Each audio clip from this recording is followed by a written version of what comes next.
Welcome to Jyinxx Plays Attempts.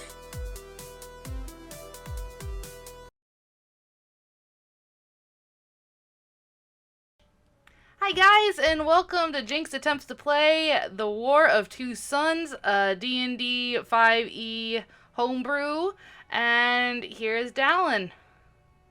Hello everyone, and welcome to our fourth session of The War of Two Suns, a homebrew campaign of mine. I already screwed up. Next line. All art that is being currently used does not belong to me. It has all been taken on the sources, and we do appreciate everyone for doing so. Except for the characters that are currently being presented for you. This is done by our lovely artist, Izzy. Hello. We will also be having two new characters joining us for tonight, and possibly for the future. But they will be introduced a little bit later on. Also, as a disclaimer, we will be doing a bit of a change occurring to our role-playing style, so to speak, and we are going to be testing that tonight. And it's only for just this tonight. While I'm getting things set up, Izzy, would you like to introduce all the players here? Yeah. So, you guys know pretty much everybody, but we have my friend Mike, who is currently with us right now. And then we have another gentleman named Dave, who's going to be here a little later. But, Mike, if you want to say hi. Hey, how's it going? There we go. I'm not really good at these intro things. So, yep. Words are difficult. Yes, they are. I don't know. What do you want me to say? Give a great man for this. You're basically the hype man for us. The hype. I am not a bard this time. You. No. I actually I do have the highest charisma, so. As charismatic as a bard. Oh, great. Do you want me to dance? Do, do, do, do, do, do. Nailed it. Yeah. No. Dark, it's your turn. I'm starting. It'll take you forever. Last where we left our parties, they have managed to explore the Null Caves, along which Edgegar, and hoping to find Raven. They have managed to try to save some of the lumberjacks, but most of them failed, and Toxic was left behind when the cave collapsed. The party barely made it out.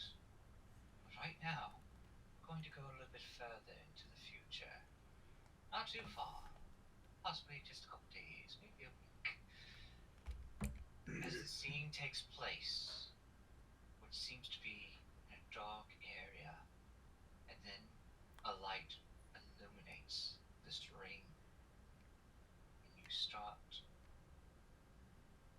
to see this figure in a spotlight.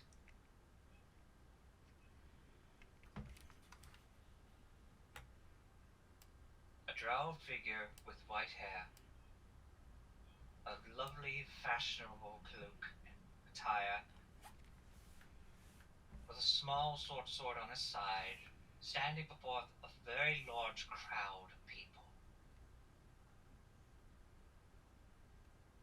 As he takes step to the middle of this ring, made of wood and stained of blood and dirt,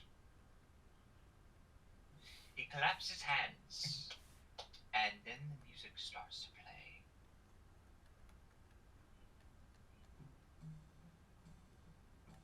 Nope, not that one. Oh, I hear it. I was expecting the cantina from Star Wars, I'm not gonna lie. No, that's not until later. Don't spoil it. We did. Where is the...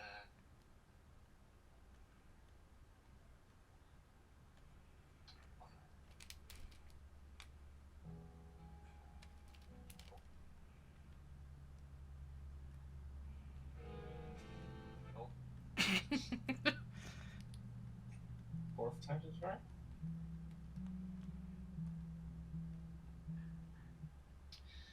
Fifth times a turn. This. Ah, here it is. It's on the side. Oh, cool. Ladies and gentlemen, speaking to all, I am Flinch, renowned, master of the house. I greet you all to Tristown's Gambling Hall and Taverns. And we are in for a spectacle tonight. Is the music too loud, by the way? Fine. As you start to hear the crowd start to cheer and everything, as he starts pacing it, holding what seems to be a unique iron rod that casts thaumaturgy and shouts it out for everyone in the room to hear. We are all glad that you make it today. For tonight, we have a special fight. Oh. One that you have all been looking for as the crowd starts to cheer and roar. You guys can cheer and roar as well. Yay! Woo! Yeah, let's see this! I can't hear you! I'm not gonna scream into my microphone. Woo! At that point, he puts his hand up to his long ear. He has these drowish features and so forth, but he doesn't seem that full drow, so to speak. But the only thing that stands out is a false gold eye in his left socket. Oh, that's weird. As I introduce our hero of the night. And he points over to a figure in a cloak. He has come far and traveled throughout the frosty mountains from Hollow's depth. Behold, King Gizzard! As you then see the figure remove his cloak. Remove his cloak. Sorry, that's my fault. Oh no, he vanished from thin air. As a bright light happens where it occurs, as I try to pull out our newest player. Okay. Nope, not that big, not that big. Oh, no, make it big. I'm pretty big. As, Mike, would you care to introduce yourself? That's what she said. I am King Gizzard. Nothing but might, nothing but fury, and all shall bow before me. Roll me a charisma check. If you can pull up your character sheet, look into your ability scores, and click on the name.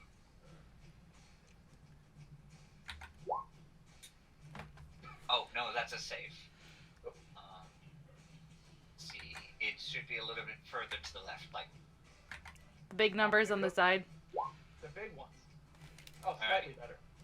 You get a mediocre, holler and everything, some of them are cheering for you, some of them are not. It's like, yay, boo! Eh. The other person! And I paid money for this. the opponent, you know him, you love to hate him, the Jolly Giant! Woo!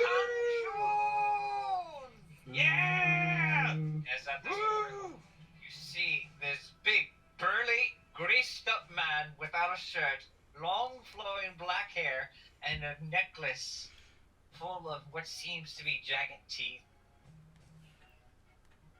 And he steps up to the plate and says, "Greetings! Oh, I love this fight. Yeah! Woo!" Meh. My Vera's just like, why are we here? The main party is not here at the moment. Oh, okay. I thought we were. Sorry. No, it's fine. Actually, you guys are technically watching this through a scrying orb, but I will not reveal where you guys are yet. Okay. What's a scrying? It's like it's like a pool of water that they can cast imagery through. Okay. At least I think. Think of it like a TV, but CRTV. water. So, actually, Mike, if you care to roll me a perception check, and I will be happy to explain to the party what I mean by scrying orbs.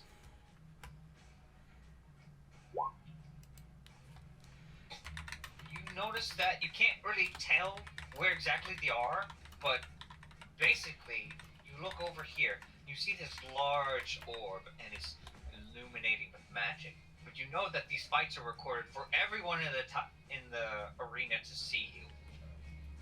So you are putting on a live show for those who are not here. I'm putting on the best show I am. Now, gentlemen, please come to the center.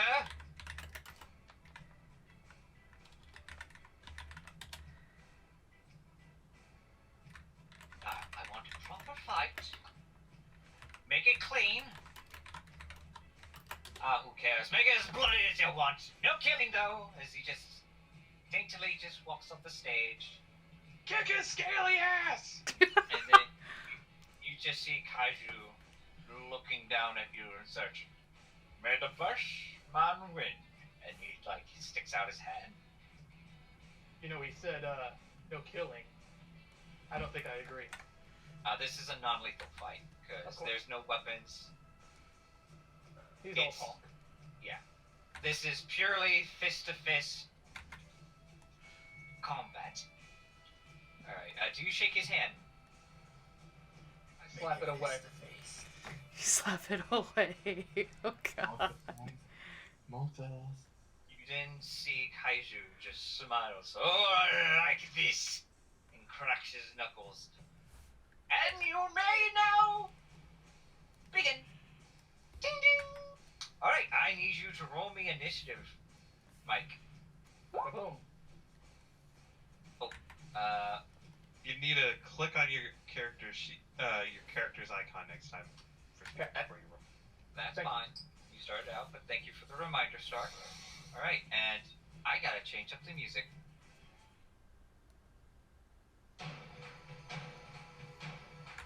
Yeah! Kick his ass! Woo!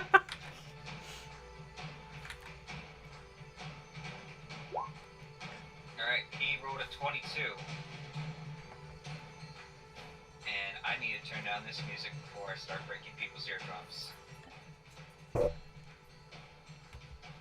Alright, right before you manage to just get into it, all of a sudden he goes for a wide swing. Now, this is not going to be a combat situation. We're just going to be rolling athletics. Okay. Best out of 3 wins. Right, so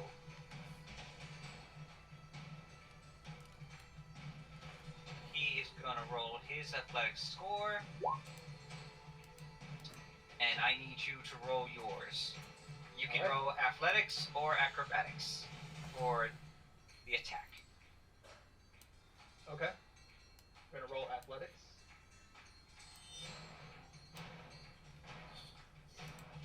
Alright, so at that point, right before the bell even rings, you see him just rushing towards you, and he slams you right into your chest, and then his flat palm goes forth and smacks you right across the face, bring you over on this side as he moves you 5 feet in that direction. As you take the first hit. Yeah! Woo! Alright, it is your turn to fight back. Alright, I felt better than that before. I'm gonna run up and I'm gonna swing a right of my own at him. Alright, roll me a athletics check. And he's gonna roll acrobatics for a dodge.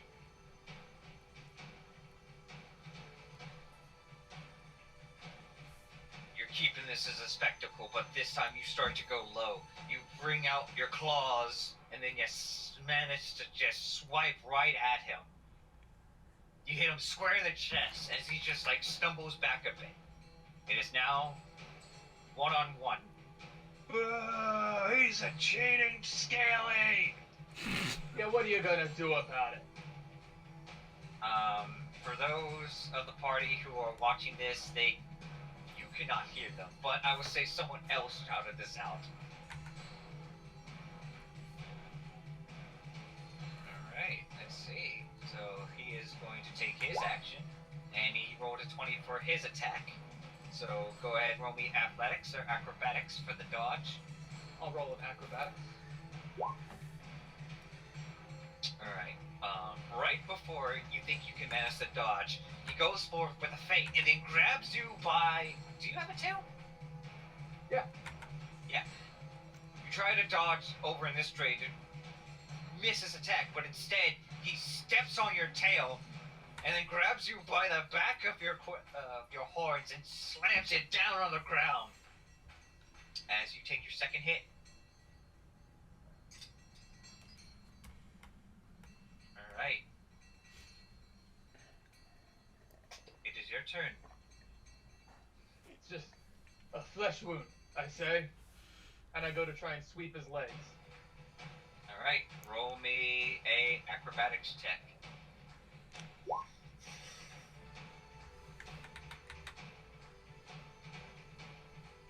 And he's gonna roll his acrobatics. And at that point, right when you sweep his legs, he goes forth and he jumps like a skip rope. And then he stands right on top of you as you are in between his legs, and he's like bent over, looking down at you. You think you can trip the mighty Kazu? And he's actually going to take his turn to roll a charisma check to get an applause from the audience. And the crowd is eating up. Like, Yeah! Woo! he's actually taunting you in front of everyone. And that is his turn. He gets advantage on his next round. You think that this guy is tough? He's just getting lucky. And I try to initiate a grapple. Alright, so you go for it to grapple. So he's gonna roll your athletics against his athletics as well. Oh. You lunge up to him and you wrap your arms underneath his big ones, and you're holding his arms up, and you're just like bending him backwards, forward, and he's like trying to take a step back, and you move him a little bit more, and then he looks at you, and he whispers something. Hey, wait, remember the deal? You're supposed to take a dive. You're supposed to take a dive. Yeah. I whisper back to him. Yes, I know. Land on top of me. Okay. And at that point, he's gonna roll with advantage. And you may choose roll with disadvantage on your athletics.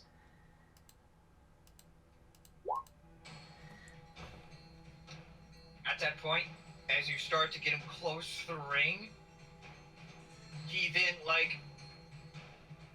does a reverse suplex, grabs you by the back, and then tosses you right into the crowd. Out of the ring. Yeah!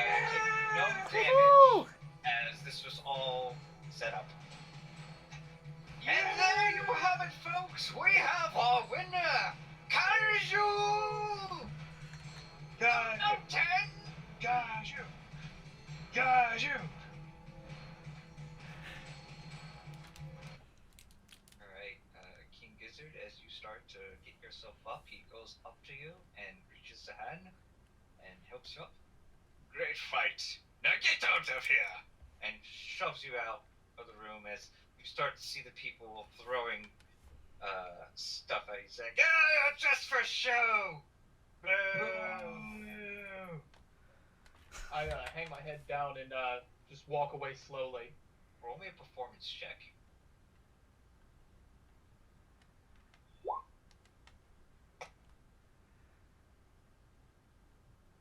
And at that point, you start to see one of the guards approach you. It's like, "Hey kid, yeah, good thing you're lost. Here's your cut." As he hands you a bag worth of 100 gold. Wow. I get Son of a.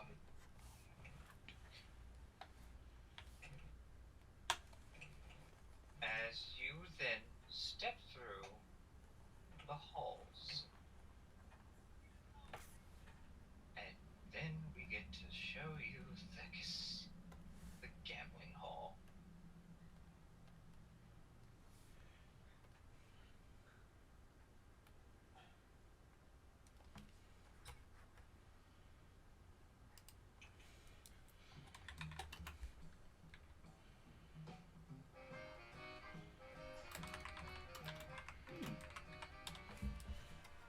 And you step out of the ring area, so forth, and you see this large Oh, dining wow. area. There's all kinds of people here: elves, dwarves, humans. Dibs.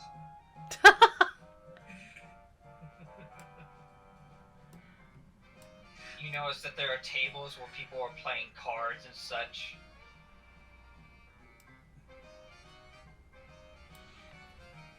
There's like drinks being served, and you see the bartender looking back. He's like,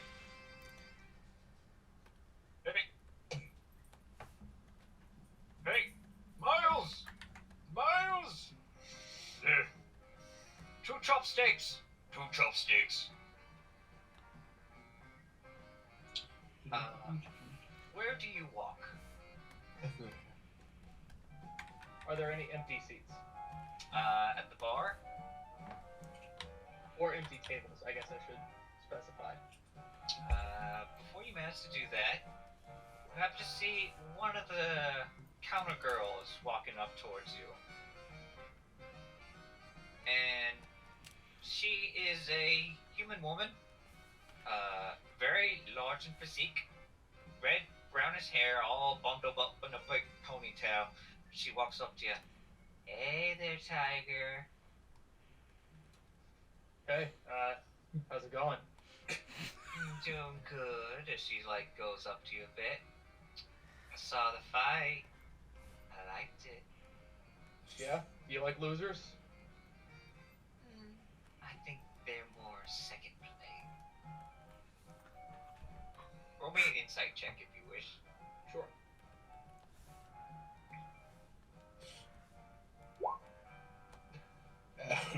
I think she's really into you and such, but then she stops. "Oh, Flinch wanted me to tell you to head to his private pool hall.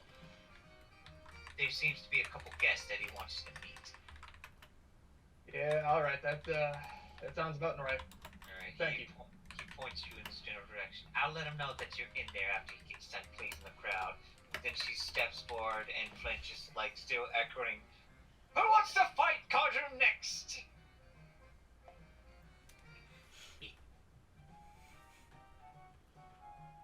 Alright, at that point, do you start making your way towards there?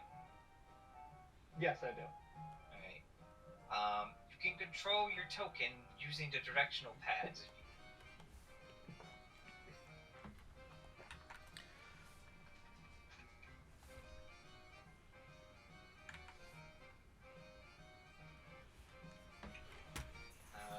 Too far. Sorry. At that point, I need you to roll me a dexterity check. Okay. Right before you turn the corner, you almost bump into this pair and such. "Oh, excuse me." Watch where you're going. Yeah, I can say the same to you, pal. Alright, so at that point,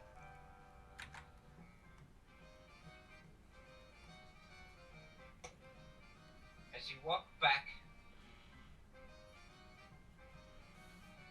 heading upstairs and into this large section and such, you then see another escort standing in the door, and she has to be swooning a very familiar face. Come on, darling, you know you want to. Oh, no, please. Oh, Jesus. I'm saving myself for Lady Sylvia. As she knows that she starts to get a little bit handsome. I mean, I guess it could have hurt. And at that point, she starts escorting him to the room. Oh, Lord.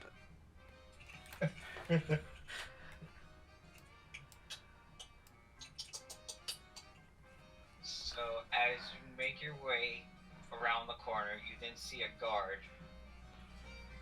over on the other side. Pretty much in the destination you have to hit. Well, finally, you got your fight done, didn't you? Yeah, I took care of what I needed to do. Alright. Bossman will be with you in a second. Just entertain our guests for a bit.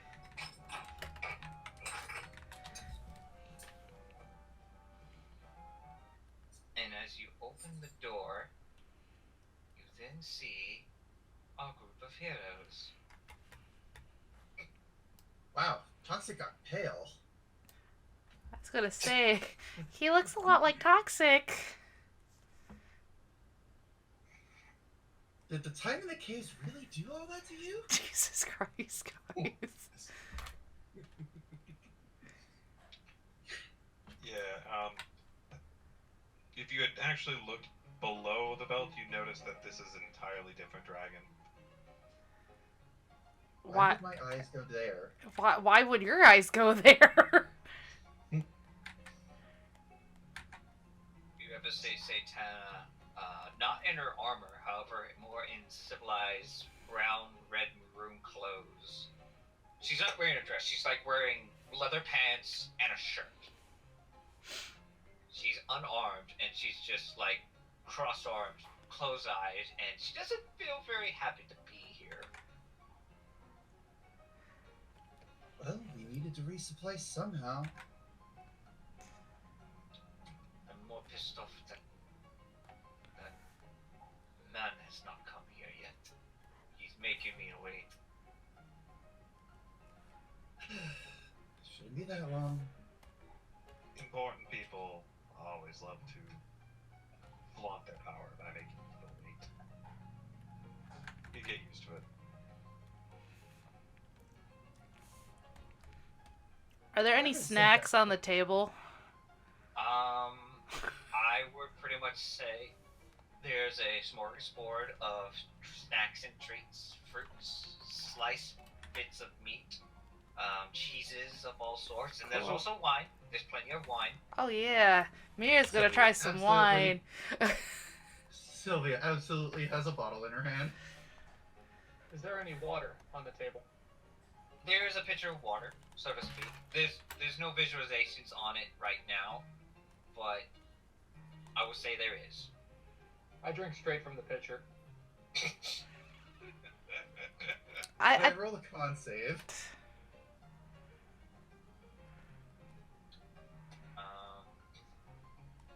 Mike, you just reach forth and you grab the pitcher and you start chugging it down as you just watch him just grab this whole thing.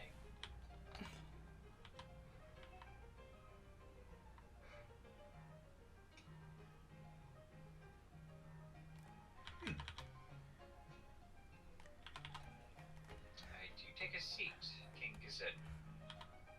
No, I'll stand and prop myself against the wall. You had a good fight. Although I will be honest.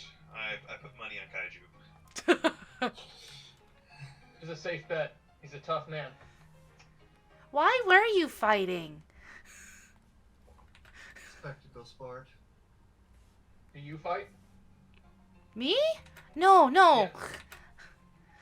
Well, then you wouldn't understand. Okay. Think of it as a great entertainment of seeing a very strong individual battle against another strong individual. I have to flex whatever muscles I have and show off.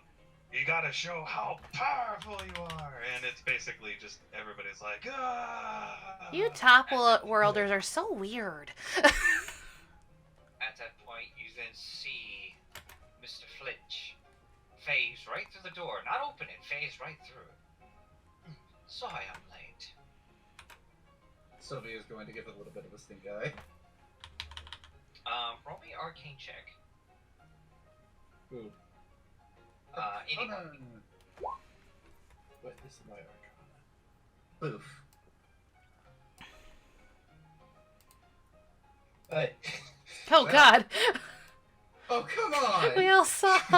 Nobody knows what he did. I guess I'll join him. Oh. Mike, Make- you've seen him make done this trick before. That's not really him. That's technically a illusionary duplicate of him.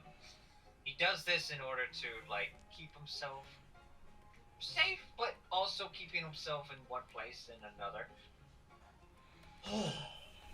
But technically, he can, like, multitask. Wizards. Gizzard, don't be rude. Join. Take a seat. If you insist. At the point he makes his way around. I all hope you're enjoying my festivities. Promptly takes a seat. Chair. Fight was pretty good. I'm glad you enjoyed it. I want my Really a big fan of that kaiju guy. Flirt. Just throw a stink eye at you for a moment. It's like, I believe You know about flirting.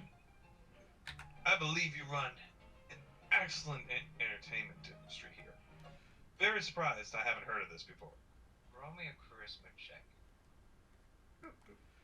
This is gonna be terrible. 3! Ow, my face. At that point, oh, that's flattering. Yes, it's not like I haven't heard that before. Oh, yes, I have heard that before. But my biggest question is, as he looks at Satana, hello, dear. I wasn't expecting you to show up in all places. Can it? I'm not here because I want to.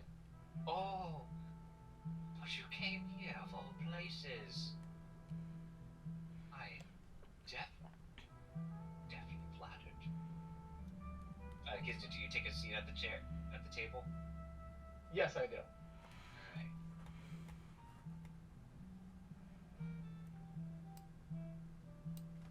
Now, before I start asking you questions, I simply have one thing to say.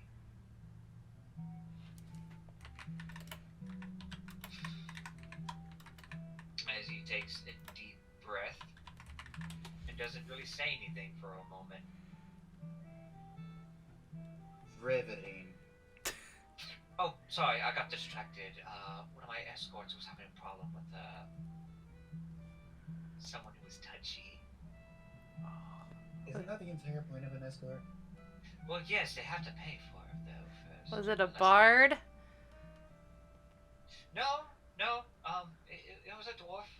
Oh, okay, never mind. Anyway. Now, for the questions. What brings you to my business establishment? He just gives this smirky little grin, and his eye glimmers a bit. Alright, and now, for the original party, I will want you all to roll me a D20. No modifier. Didn't we do that last time? We're doing it That again. That was the rehearsal. Oh, sweet. D20. Oh. Oh no. Alright, so, it's, We're missing someone. No. Nora. Oh, never mind. Oh, no, wait, she rolled 16. And I roll a 16. Nora and Mira, which one of you two want to start the story? Roll again. Try break it. I mean, we could do it that way. Yeah, sure. I get to go last. Oh no. Well, Alright. I guess Nora's going first. Okay, so here's what we're doing, ladies and gentlemen. This is known as a flashback RP session, where currently the party has decided to take upon a certain route off screen, and now they're going to be role playing their ways into remembering what happened. Now, everyone at the table is allowed to ask questions, but the one who starts telling the story is allowed temporary control as a DM to either embellish or be honest of what they think or what they know has happened. Now, here's the thing though. Satana is the only one who knows the truth of this, and she'll interject if it comes to a very important part of the story. We have no idea, guys. This is gonna be interesting. Alright, so Flinch then looks over at you. You, what was your name? As he looks at you, Nora. Nora. It was, Nora Iron Fist. Iron Fist. Never heard of you. Let's start with you first. And tell me what you know, as his eye begins to swirl into a daze.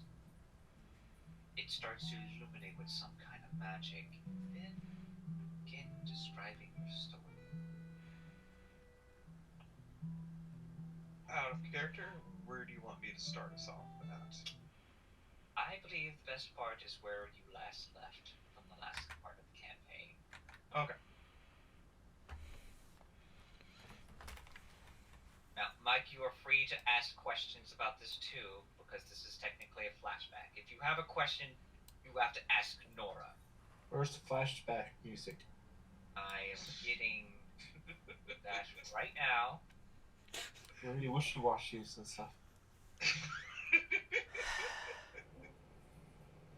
didn't think there was such a thing as flashback music. I mean, the sound effects that play for flashbacks. Oh. Alright, so Nora, as you begin to tell the tale of what has happened. It was late in the evening as we exited out of the collapsed cave entrance. Somehow, just barely, the four of us managed to survive the encounters with the gnolls. Unfortunately, our mission was only partially successful. The gnolls are trapped in the cave, but we lost two of our party members and weren't able to rescue any of the villagers. After that, we headed back to the blacksmith, Edgar's place, before heading back to the town. Right. As you guys enter a scene. Please tell me I'm on the Cape Village map too. Yeah. Okay, good. I still see toxicity. Toxic is not on my thing. I don't see Toxic at all. I don't know why I still see it for some reason. He's not there. He's in the cave. If anyone happens to see Toxic, he is not in the scene. I do apologize. That's probably a glitch from this map. Probably. Definitely a glitch. You guys managed to travel for a couple of hours as you managed to finally reach back to the blacksmith. It is absolutely dark and the wind is blowing hard. Come on inside. Give us a break from the wind. I open up the door for everyone to just get in away from the wind.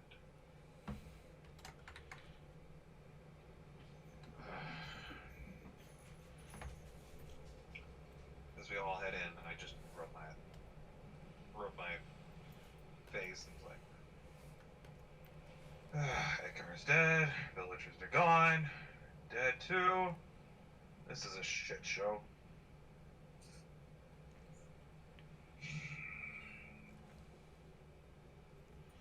What are we going to do now?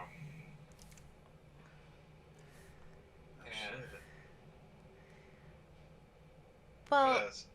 we could always go check on the lady that went to check the mill to see if any of the lumberjacks survived there after we warm up, of course. Yeah.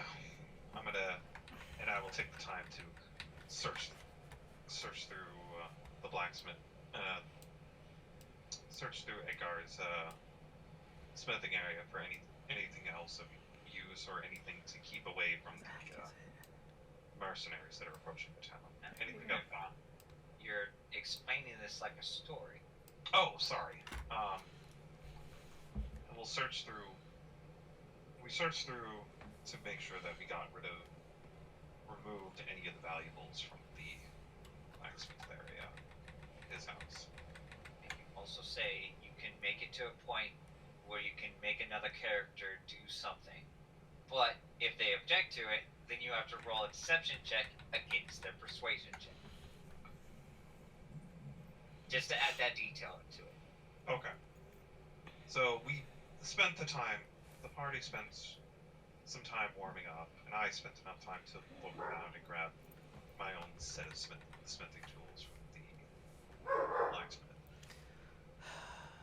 A note, and just a note from a couple letters that Edgar had stored away. But other than that, there wasn't as much left over as of valuables that they might want to take.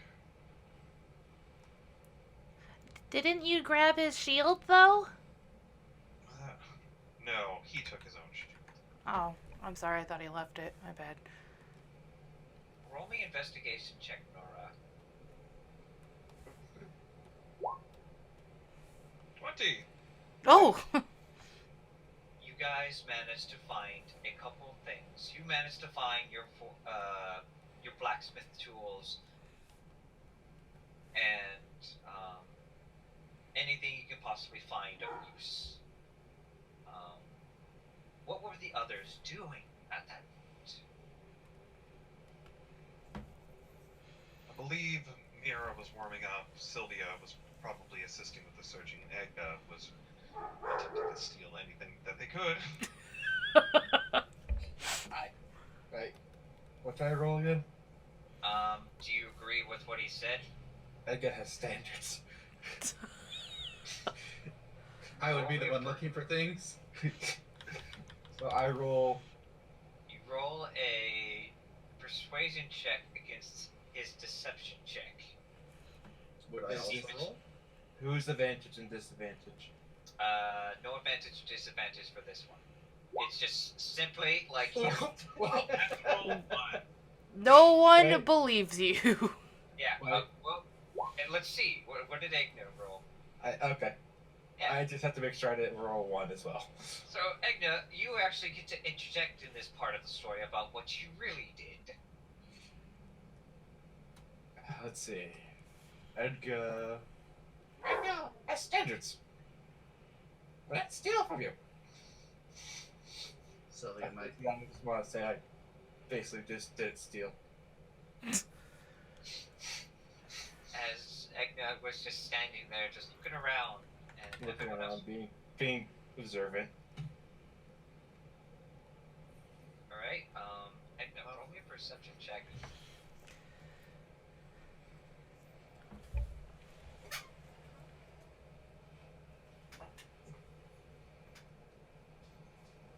Perception. Roll a perception. Me? Oh, Yes. I can't hear well. Let's see. Oh wait.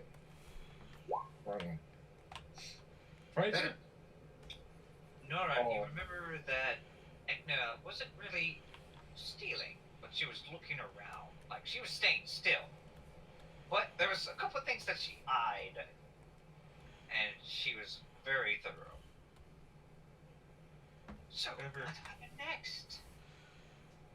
Well, after that, in the middle of the night, it was still in the middle of the night, but we had enough we stayed in the shelter for enough of a short rest before we proceeded to leave and head back into the town.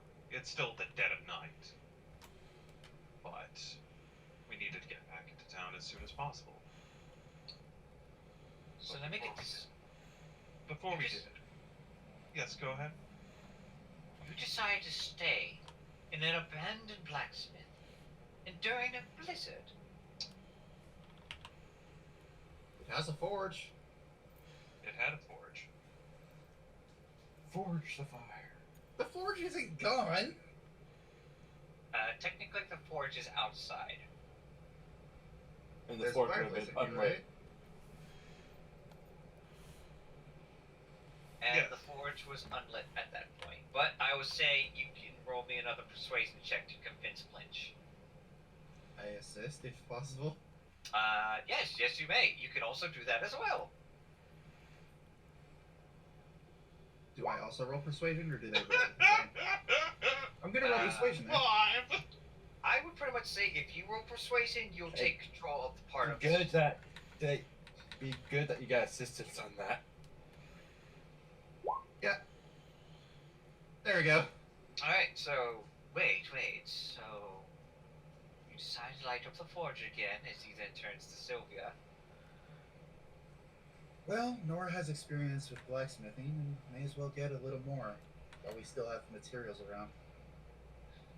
So at that point, you all imagine Sylvia walking to the forge, actually lighting it up as she describes about how it works. That's quite simple, really. You have to... Are matches a thing? Yes, we have a tinderbox. So, light the tinderbox, ensure that the bellows are still functional, and just pump the air in to keep it flowing.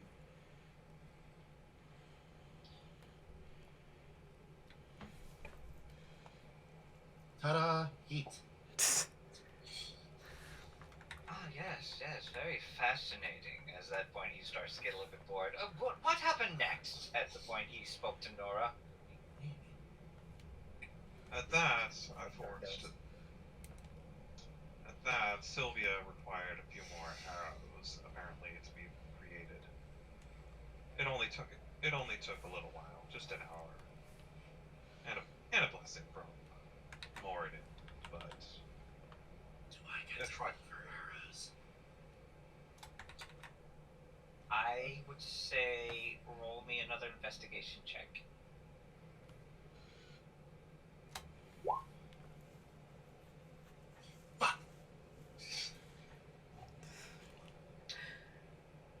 At that point, you couldn't really find any more arrows, as they seemed to be missing.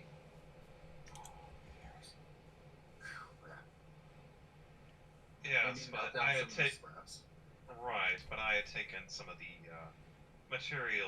some of the extra scrap materials from inside of the blacksmith, and used them in the forge. And I channel divinity with my artisan tools to make you some arrows out of them. Nice. It was a simple task to make her some arrows. Alright, Go for it. roll me a d20 plus 5. As this is technically what you do. That's it. You are stockpiling your old master's shop. I mean... Wow, call me cutthroat. As Lynch is like... Don't you agree, Gizzard? I suppose. To 25. be fair, the man's dead. Hi, Not in son. character. Windfall is not a thing here, is it?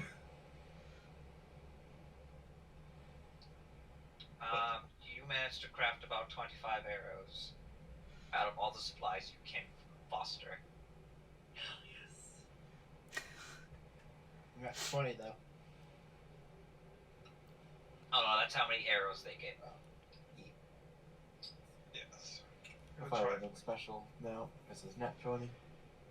It was a trifling task, but as I said, the plan for me personally, despite it being a blizzard, was to head back into a town and notify the townsfolk of what had happened.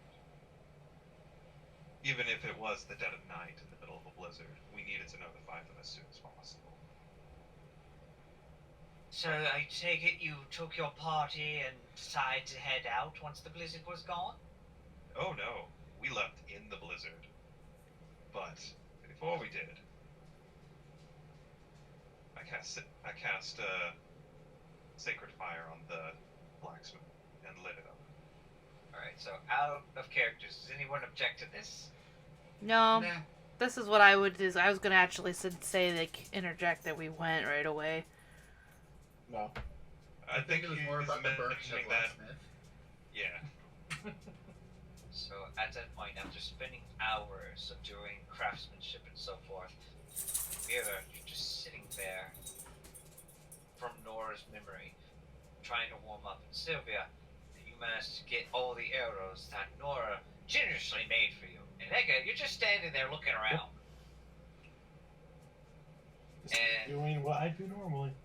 Also, Nora, can you cast a spell for me? Sure thing. Alright, so that's confirmed for the action.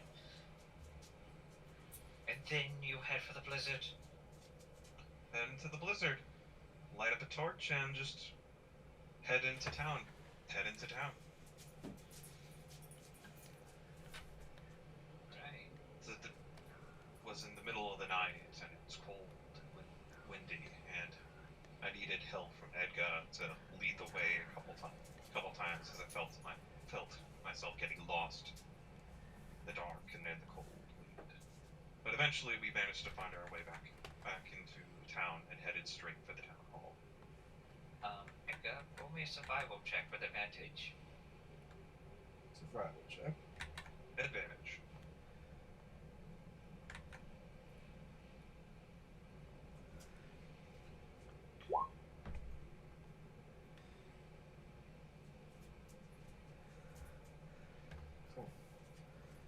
Oh, okay. At this point, I would like to take a quick break. In the meantime, we'll just take a quick 5-minute break. And I am going to switch back to our lovely establishment.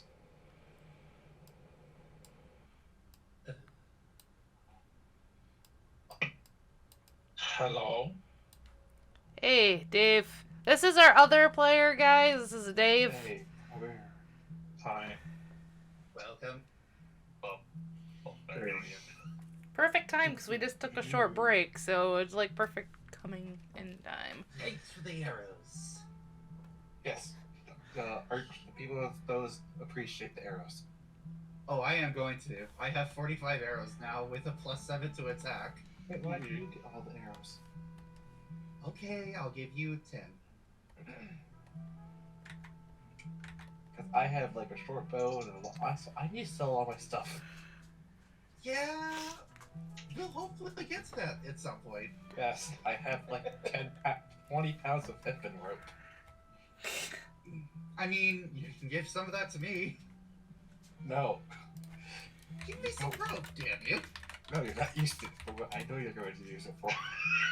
No, you can't. That is meta knowledge. How dare? Oh no! I know what she's gonna use it for too!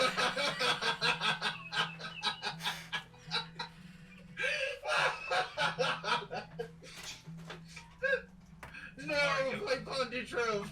Jesus The Christ. party objects to your. Yes! I don't. You did the hunter's trap. I still want to do the thing I want to do. Also, we're on break, so this is not in character, by the way. Obviously. Of course not.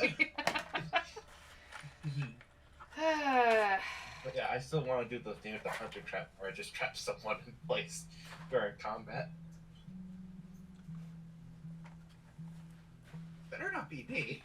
What the hell are my dogs doing? Why would I do it on you? I want to do it on the enemy, like a dragon or something. As Alright. if we're gonna. Because I- Sorry. No, you're good. I am back, and welcome our next player, Hypno. no. Greetings. Hypno, welcome to the session. Glad you can make it. We'll be doing your introduction next. As you have I went into the details? What's that? Have I already told you the details of how we're introducing you? No, you have not. Okay. If you can just pop into the second room real quick and we'll talk amongst yourselves. Everyone else can just enjoy. Oh god. I guess we could just roleplay in this room for a couple minutes. Establish The some DM will never characters. know. Or you can roleplay for stuff that's happened at the blacksmith or anything else.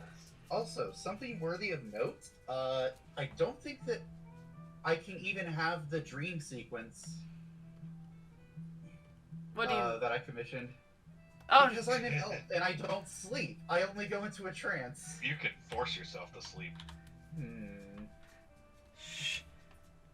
I cast sleep on you. Now I actually have to canonically get that spell. I'm also pretty sure that if he's an elf, he's immune to sleep spells. I am, yeah. Yeah. This is a very powerful sorcerer here. Yes. I took my eye patch off for a minute. Damn. Plot armor be damned. She cast a sleep spell that put an elf to sleep. The Millennium Eye from Yu-Gi-Oh. No, that's what Fucker has. Yeah, actually, the main guy in this, the owner. He has a golden eye, for God's sake. Yeah. He's good man. literally Pegasus. He doesn't talk with that weird accent, though. But then again, Boy. yeah, I only really know his accent from Yu-Gi-Oh! Abridged anymore, so I guess. I mean, I know what you mean. It's only. It's the only love canon it. one to me now. For a long time, I couldn't stop doing. What is it? Was it Tristan? Joey Miller and is it Tristan? Is his friend? Yeah. Yes, Tristan. Yeah. And they gave him the voice like this. He kind of talked like Barney the whole time. Yeah. Oh, it was In great. a few hours, the sun will rise. Oh my god, you're too good at this! Jesus Christ! Banes. My In a gosh. few hours, the elf will wake.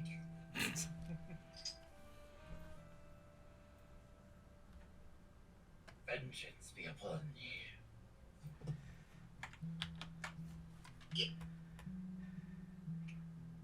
Where's Christ applesauce? But why? Because applesauce. But why was the cross Chris? Because the person named Chris made it.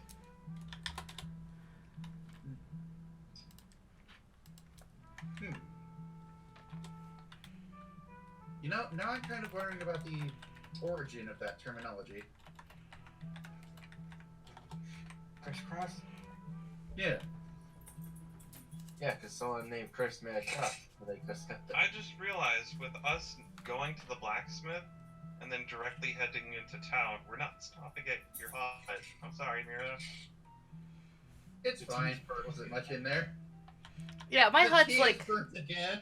Ha ha ha ha. The tea burned and now the house is burning. Oops.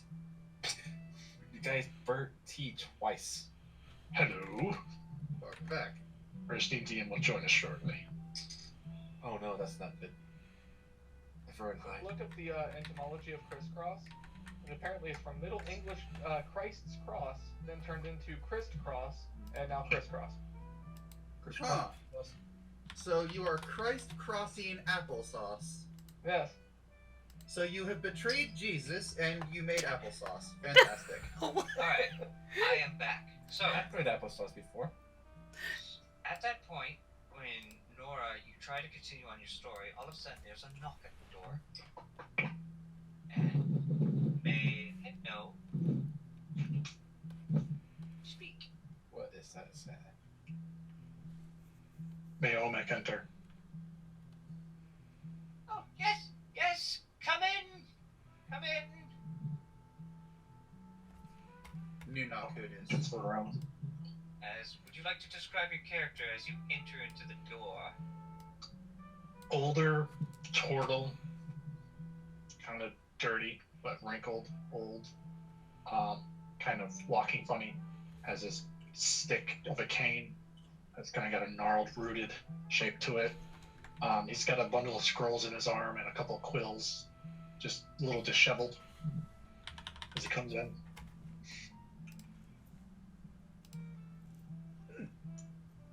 Were you expecting In company? the lands are you? Oh, Mac! Oh, my little turtle! As he again walks over. Oh, I was wondering when you get here. Would you be so kind and take a seat?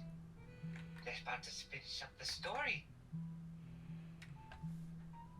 Omek takes a seat, lays out some scrolls, and licks the tip of his pen. Oh, please don't mind. I brought my personal scribe and hoping that he can catalog all this. It makes an interesting story.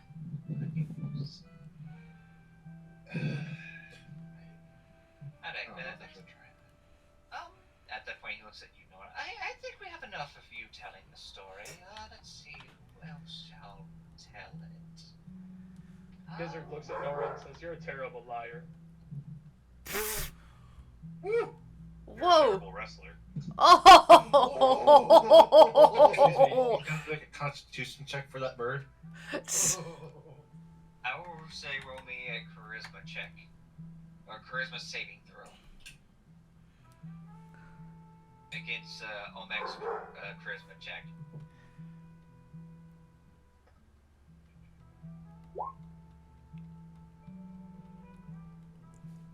Do you want me to roll a charisma? No. Omek rolls a charisma check. My mistake. Why? For the bird? Oh. Oh, I thought they were insulting somebody else. Oh. Yes, they're insulting Nora and I was insulting the wrestler. Yeah. Oh, I'm sorry. I thought Omek speak. I apologize. I need to keep track of who's speaking and so forth. Okay, so whoever threw the insult may roll the charisma check. My bad. They both have to. 4. It doesn't face you whatsoever. I know what's true and what's not. Let's see. Who was next up to describe the story? It was me. Oh no. You. Yes, you, darling. Me? The one with the beautiful eye. Yes. Oh, okay. Well, it was really cold, so we warmed up in the blacksmith shop, and then I think you set it on fire out of respects, right? Something like that. Yes. Okay. Which was nice and warm too. It was kind of sad simply because, you know, the situation. But then we went to the tavern to meet up with everybody who was waiting for us to return, hopefully with good news, but it wasn't so good. Right, and let me just bring up the tavern situation. If you can just give me a moment. Roll me a history check, Mira. History. Oh no. That's not too bad. 50-50. 10. I got 10. Sadly, I already know that the bard didn't die. The whole village seemed deserted at a point, but you noticed that there were still lights at the tavern. As everyone manages to walk inside.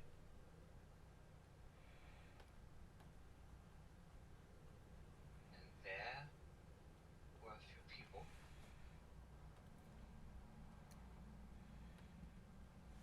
Let me see. 1 second. I need to find my people. As you see Trevor pacing back and forth. Yay, Trevor. Our favorite character. And you notice that there's a bunch of other individuals who are panicking. Damn it, Trevor, you had one job. Oh yeah, he doesn't get his kiss. How would you describe the scene, Mira? Everything was in panic. We trusted the bard to keep everything kind of mellow, and he didn't do a good job.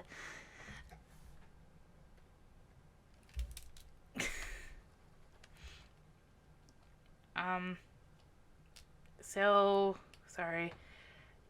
He was panicking a little while everyone was panicking, and he was trying to keep them calm because he wanted a kiss from Lady Sylvia, and he wasn't going to get one, which is probably good because Lady Sylvia does not like him. Poor kid. I told him you had one job. People, please calm down. I'm trying to do my best. Please don't throw tomatoes. Those are still very ripe. We need the food. Who made you in charge? And at that point, you notice the mayor's in the doorway, and he then walks into the kitchen. Let's see.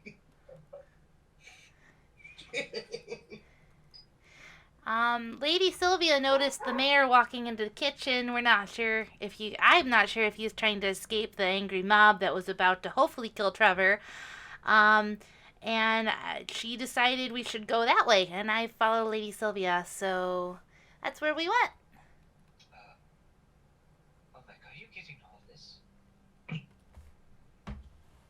Yes, one is getting all of this, Master. Yes. Good. And what happened next? We all went into the kitchen.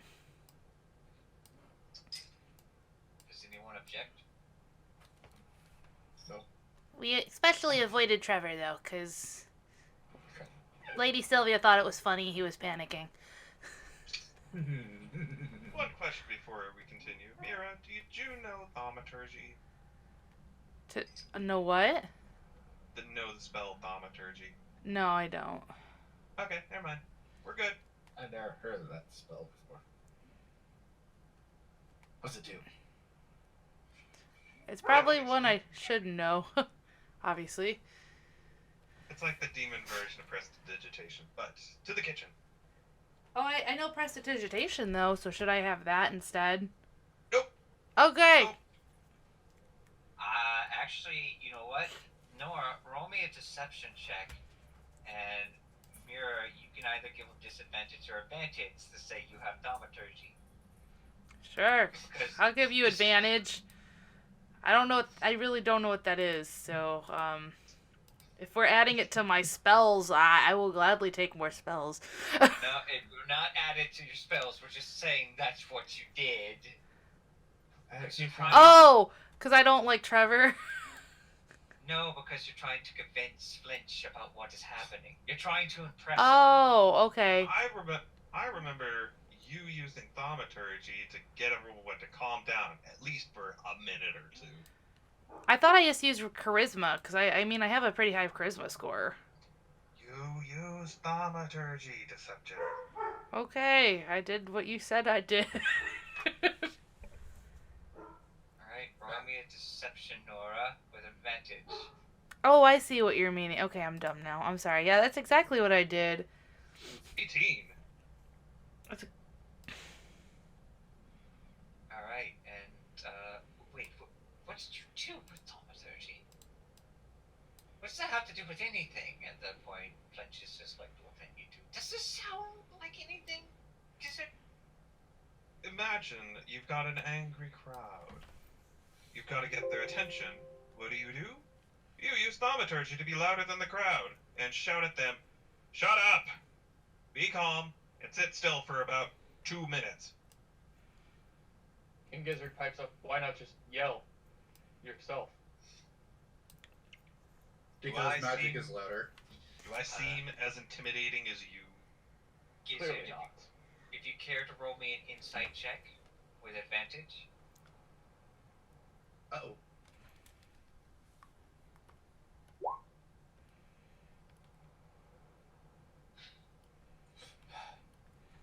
He's got lemons. Alright, so Gizzard, at the point, You try to find the solution a little bit tough, but it seems as though Flinch is convinced.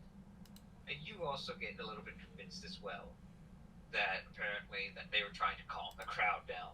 Now, Gizzard, I'm pretty sure that she's a capable caster, and I mean, I would technically do that to draw attention. Right? Yes, I suppose. Good. Now, continue before I start getting more bored. Oh, I'm sorry. Well, we went into the kitchen to talk to the mayor. He was slightly panicked himself. And then Lady Sylvia spoke up and kind of told him the news as to what happened. I did indeed break the news. Alright, roll me a persuasion check with advantage, Sylvia.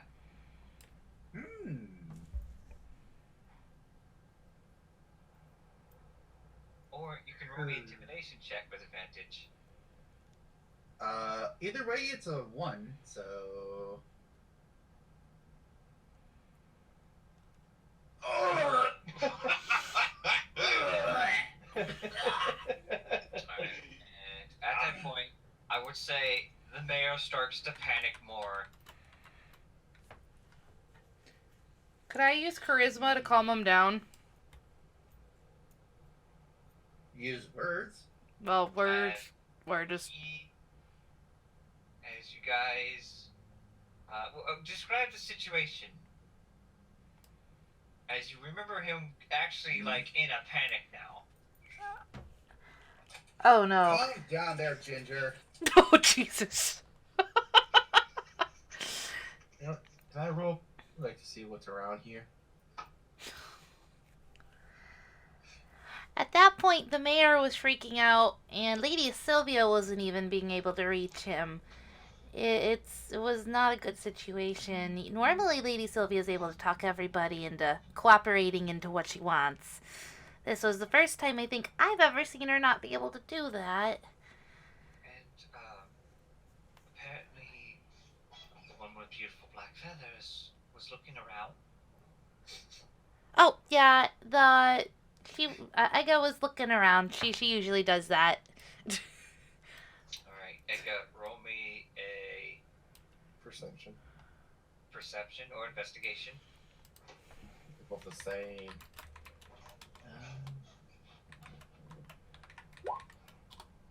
Oops. Oh. Okay. Right. That was actually a bad thing, but that's okay.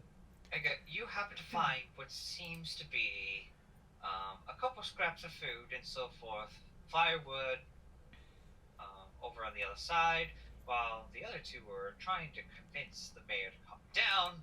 And you remember that there was also a cellar down below.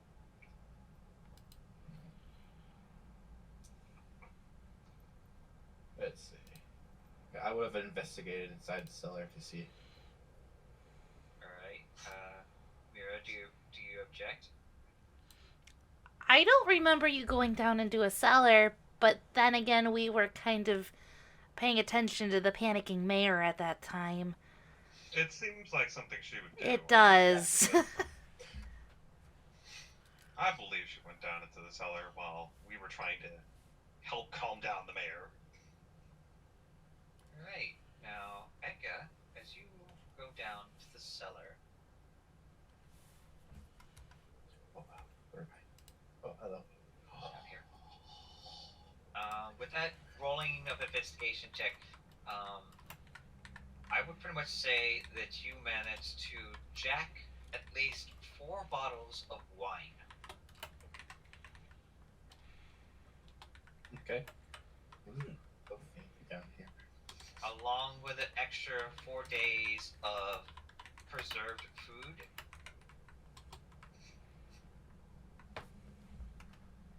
Wait, is wine even in here? Be sure to add this to your inventory.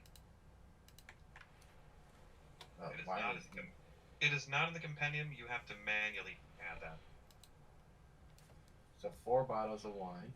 So, let me get this straight, as Flinch interjects. You're telling me that she was robbing the place Why you were distracting the mayor? Oh my god, that sounds hilarious! She does this occasionally. As long as she's not stealing something super expensive or super important, we kind of ignore her. We kind of ignore her petty thefts. Oh, it's helping out the party. Roll me a persuasion check. Ooh, Nora or Edga? Nora. 2! Sorry, no, natural 1. At that point, it's like, he then leans over to Omek. Omek, please make sure to keep extra guard on her. Olmec nods. I'm great. Ooh, what's this? And then at that point, all of a sudden, Satana enters into the story. And that is where I came in. It is true, the bird was missing. However, they are all just standing there looking at the mayor. As he was curled up, shouting.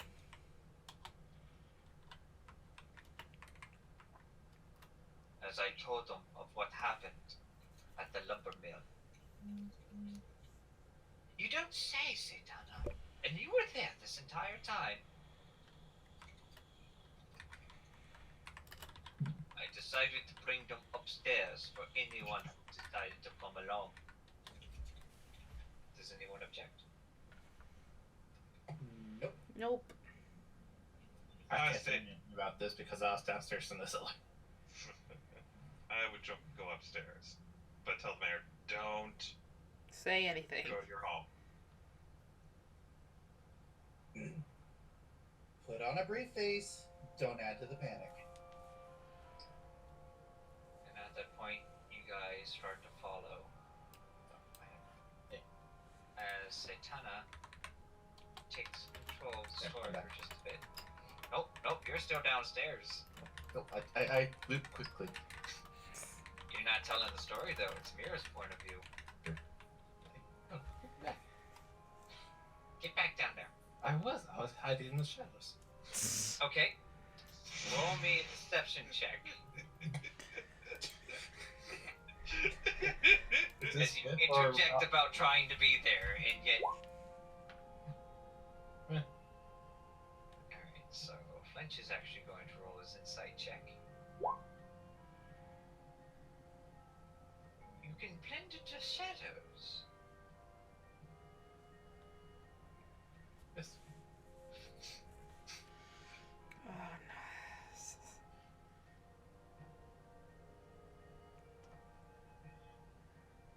no. One second. Interesting. He then leans over to Olmec. I thought double security. Olmec Now, nods more rapidly. Olmec and Gizzard, you guys can make insight checks and call them out if you want. I'll leave it be for now. Because you guys are technically working for Flinch to try to figure out if this is true or not. King Gizzard remains skeptical about the whole situation, but he's not known to necessarily speak out unless something seems completely off. So he'll bite his tongue for now.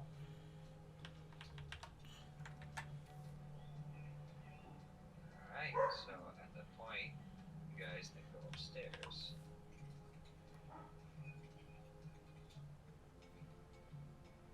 And what happens next? As we continued on, not you, Satana, it's not your turn. Lady Mira. We went upstairs into a different room. Where? Let me find it in the. There we go. And Satina was kind of guiding us along, and then she stopped and told us something about the little gnome girl's dad. he was found, luckily, he just was not exactly as healthy as we were hoping. He was missing an arm. Yeah. But he was still alive, which is good considering we had no idea what happened to Raven. And then we all stopped at another door and entered another room where we ran into a couple people. What I was... don't remember this. I remember you leaving the room after shock, but there was no other people. There was only the townsman's corpse. I could have swore there was 2 other gentlemen in the room, and then, what was the little girl's name? The gnome girl? Samantha. Samantha? Was it Samantha? It was Samantha. Yeah, okay, I'm sorry. Samantha was in there too, wasn't she? Samantha, Jack, and then the local priest. Okay, Well, traveling priest, actually, but... thank you. Oh, yes, the priestman and the little girl. She Mm-hmm. was hooking onto her father in tears. The priestman was trying to tend to his wounds. It was rather sad, but at least it was good to see not Sylvia, see her up and hugging her dad. She was rather ill last time we saw her. Luckily the priest was able to heal her, at least partially.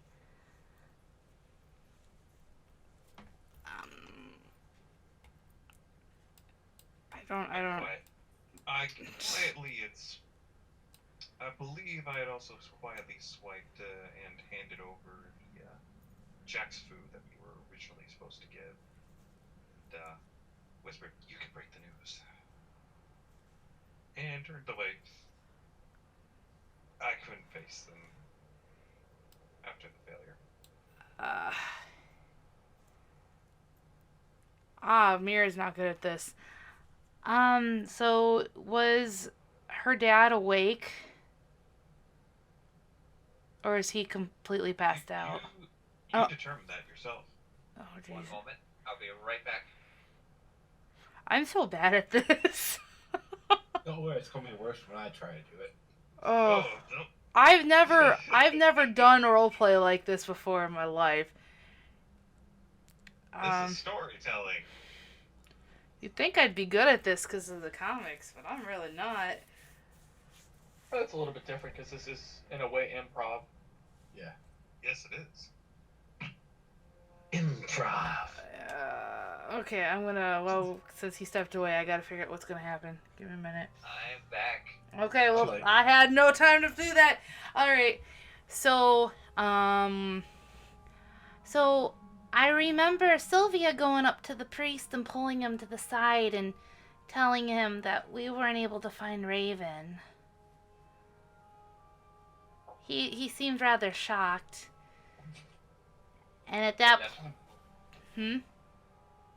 I left the room to check up on the little gnome.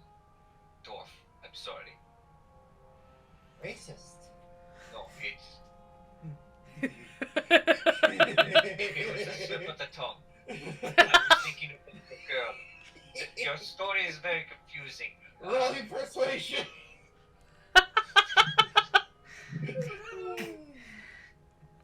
I'm sorry that the story is confusing. I'm not very good at telling this kind of emotional strain. Think that you had advantage. Wait. I need everyone in the room to roll me a perception check as we are now out of the brief segment. Oh. Oh, Nora. Natural 1 again. Oh wait, whoops, that was with advantage. Oh well. Oh, Yeah, you got 16. You notice that Satana seems to be drinking because she seems a bit upset about this whole story narrative thing. She's like, "This is ridiculous. If you want us, why do you have us all telling different parts of the story?" And Flint says, "Because it's funny and entertaining." This. I'm tired of your games, Flint. We came here for sanctuary. Satana, I believe you had too much to drink. I ask Satana for her drink. I'm going to attempt to poke the dark Can I elf. slide up hand for the drink? My God. Can you?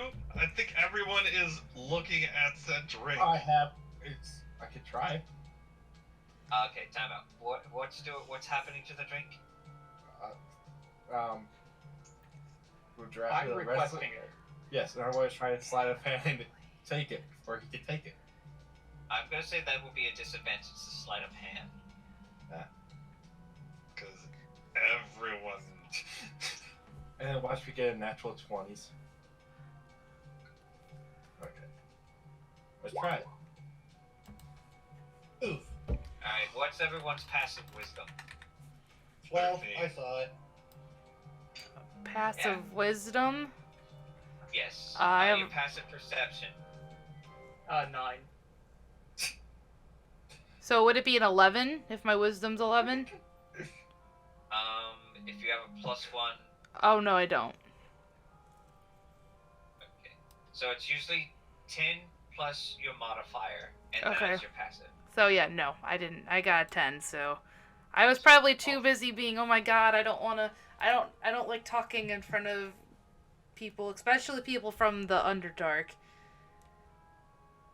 At that point, Satana's like, it wasn't that good anyway. And at that point, she slides it forth. All of a sudden, Edgar, you go forth and you snatch the goblet. Everyone sees this except for Gizzard.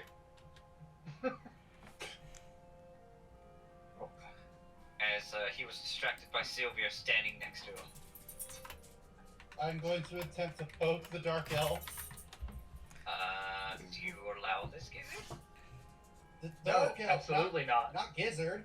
No, yeah, Oh, but he's the right. bodyguard. Well, let's see if you can do it. How do I roll? Alright, I Fine. need you to roll me a sleight of hand, Sylvia, versus, let's see, what would this be? A perception check with advantage for Gizzard. Because he's more distracted on you now rather than the goblin. 17. Perception check. Advantage. And with advantage. Poke the dark elf! He has a great insight, but not very good Well- perception. As the moment, I need you to roll me investigation check, Sylvia. Do I get advantage or? It's normal. Okay. Your hand goes right through him. And you draw it back. Yeah. Was something bothering you?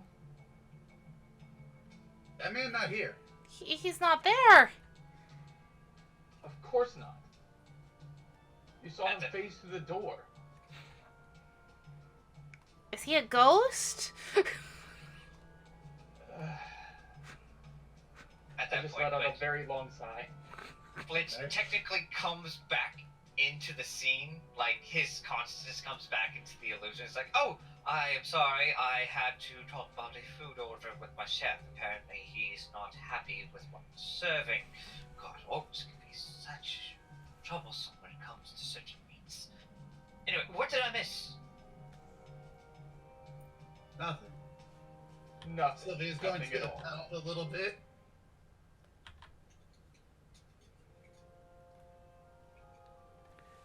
Yes. I believe, Satana, your drink has been taken. I only took a sip. And I'm starting to get very angry as she looks over to Mira and such. But perhaps we should continue on with the story, please. Mira's a little shaken up because she doesn't really like her very much because she doesn't feel comfortable, especially with her height and the fact that Sylvia's all the way across the table because she usually clings on to her. So well, if You got this. If you want, I can definitely continue. After and then she gulps and she has a sip of wine, and she Sylvia will reach out a hand across the table. That's a very long reach. It's not a very big table. Oh, sorry. After that point, we ended up leaving the room so the priest can tell the sad news. And then we decided to go back downstairs to try to calm the masses. Everybody was still pretty freaked out. He's dead, Jim. Oh, Jesus. I forget, what was the pastor's name again? Wandering priest. At that point, everybody was even worse off than when we left, which is surprising. I blame Trevor. He was still cowering in the corner. What? I thought he did a really good job about calming people down after you yelled at everybody. Yeah, but he got everybody back to an angry stance because he's Trevor. Time out. Ormec, how did you get in the scene?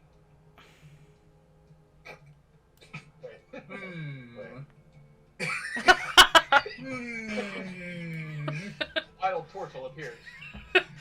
No, he's just putting himself into the story. Like He's like, I don't believe that happened.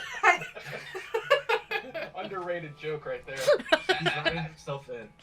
I would Alright, say it's at that yourself. point, Omeg, you decide to write yourself in the story as though you witnessed the whole thing. Yes, absolutely. Alright, Mary Jane. He's doodling himself on the page. Omeg, dear, as Blanche like gestures towards you, you're doing it again. Doing it right now, Esther. You're putting yourself in the story. I can see you scribbling. No, that's just some other creature. There's another turtle. There could be any turtle.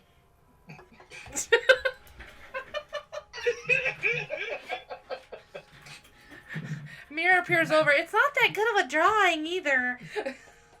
Okay, Omeg, how would you tell what's happening in the story from your perspective?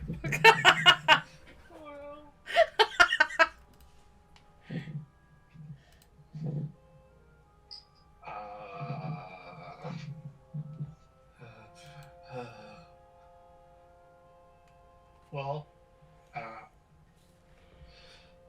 after the remark about Omek's drawing ability, he went back in and adjusted how Mira was portrayed in the story. And how would you portray her to be? Stumbling.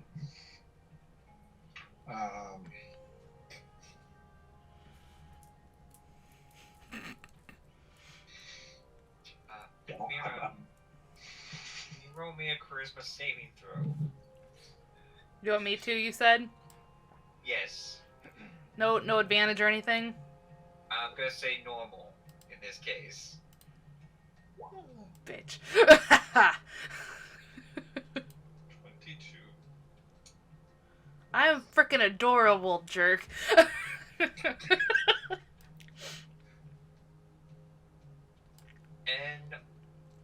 I can't breathe. all of a sudden, you then hear the door bang this time. We're quite busy! And then all of a sudden, you then see the door open, and Trevor is being carried by what seems to be a very large and angry person. Oh, Jesus. I stand up and ready myself. I'm sorry, Mr. Lynch, but apparently this man here has been giving our escort some trouble. I thought she was interested. I didn't think that she was some... hello, everyone. What did you do now, Trevor? Flinch. Should I rip his arms off? Please? Oh, yes, it's your friend, apparent that you brought along with. The one who's been ogling my girls. I hope he has the coin. Did he actually do anything? No! I have done nothing to your women whatsoever. So, but I assure you that we have done nothing. Absolutely nothing. Everyone can roll me an insight check. Sylvia, you can roll with advantage. Oops, I did it again. Fantastic!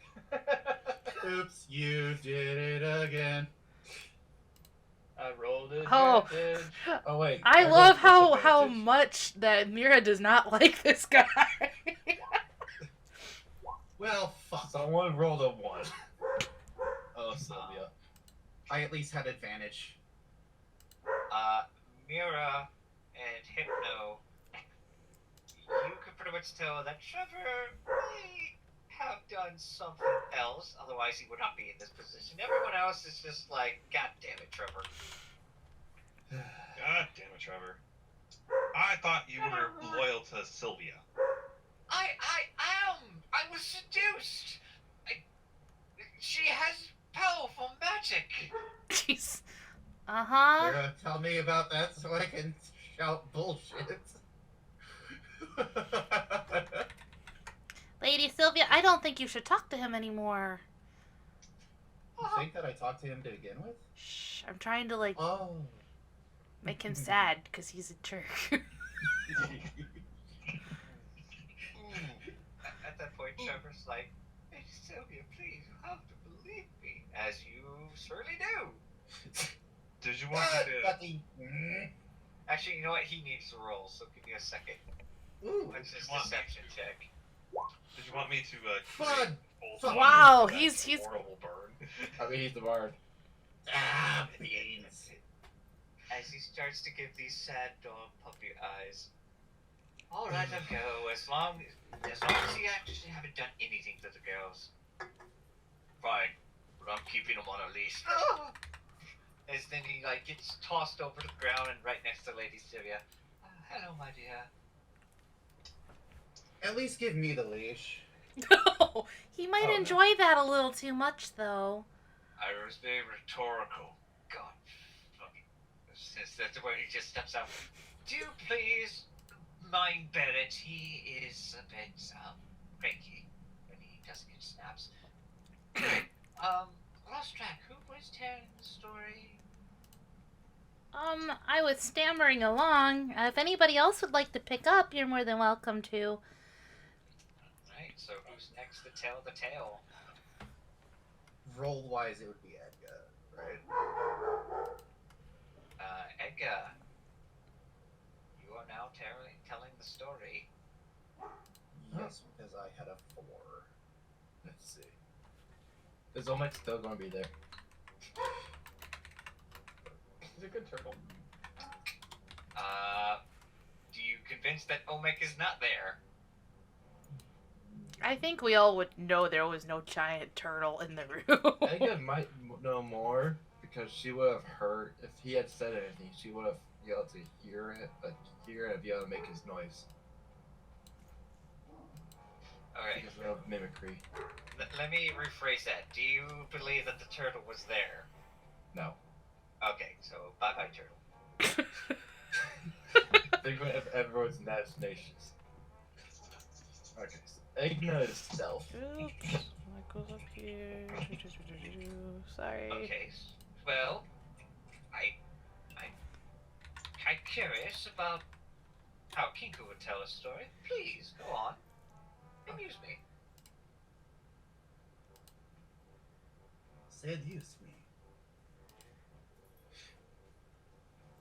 I gotta think about this for a minute. I gotta tell it as how. I gotta say how other people would have said it. If it's too uncomfortable, you don't have to. Wait. Okay. Mimicry.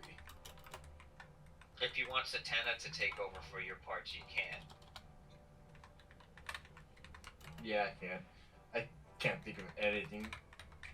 because I would have to use mimicry and stuff. Everyone is just staring at her for like a moment, and Flint And is I just make hand motions, say no, thank you. It's indicate no. Oh, actually, that probably would have been the best. Just the point he starts rubbing his temples. Satana then speaks. Then let me tell the part of the story. Actually, I would like to tell my part. Oh, And no. Trevor interjects. No. Grovel. Grovel. Oh, you're casting a spell? If I had the ability. I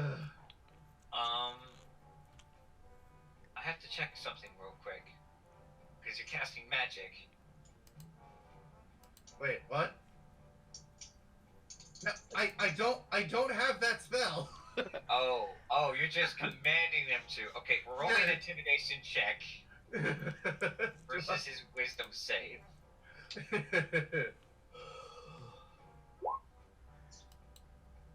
God damn it! Come on. That, Oh, yay! no, intimidation. Oh, fuck. There it is. Oh, God damn it! Just take the other one. It's the same score. Oh man, and he's like he's trying to get on your better side. I would say this would be advantage since it's the same score. And at that point, he's just like, oh, Syria. And then he leans up against your leg. I will get on my hands and knees on time. But please allow me to tell the story. Sylvia will roll her eyes and go, fine. At that point, once they were upstairs, I finally took the courage, and I stand up and played my music, and everyone began to cheer. Hooray, Trevor! That's- Hooray!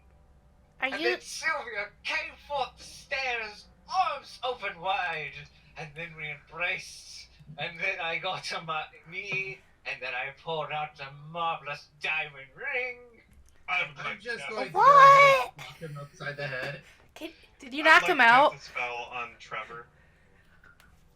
Are you Can I roll casting for a an spell insight on check? Trevor? I would like to cast a spell on Trevor.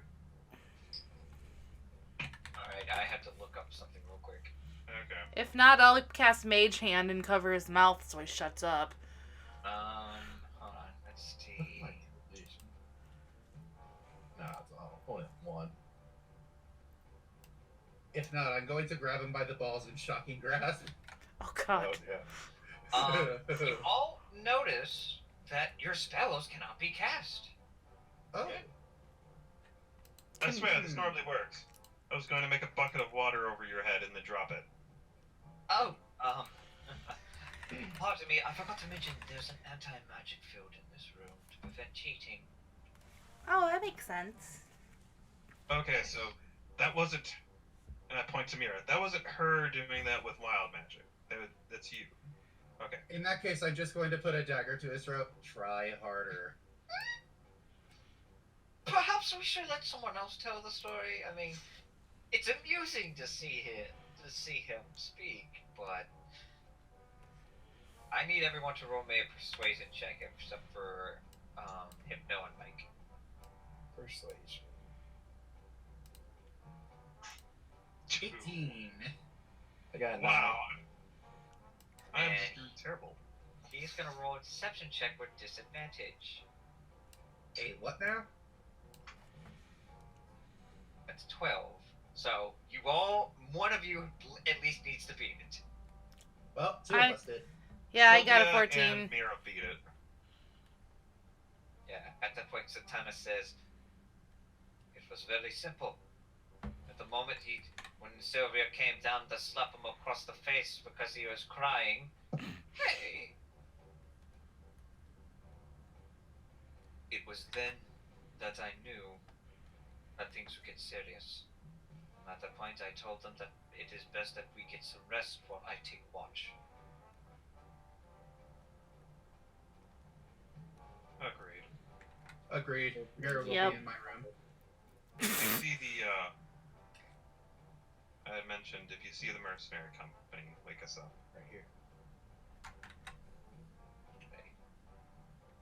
Does anyone object, or is there something that you guys want to do? Are any of the shops open? Technically, they're closed. Oh. No, I can't. However, Sylvia, since Edga has given up her chance to tell the story, you can now tell your part of the story. Keep it nice.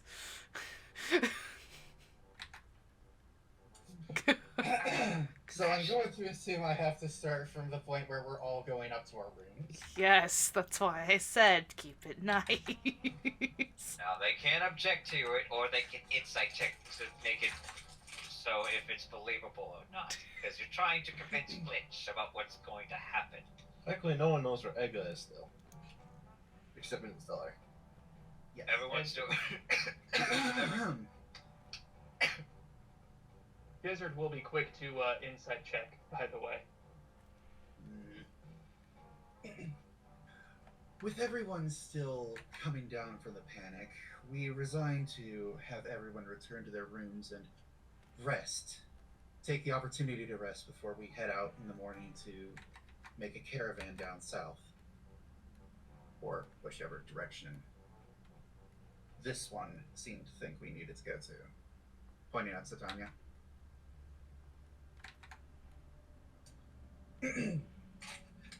Taking the opportunity, I asked Mira if she would like to room with me. Yep. And we all separately retired to our rooms. I assume that Nora probably spent some time polishing some weapons and her armor. I resent that comment. You prefer it dirty then? Oh, jeez. No, I believe what happened was that I had invited Mira to spend the night in my room. Oh, no. I had a bad feeling about Celia for some reason, and had invited her to get some space from said pointy-eared knife. Can I roll to break the tie to see which room Mira went to?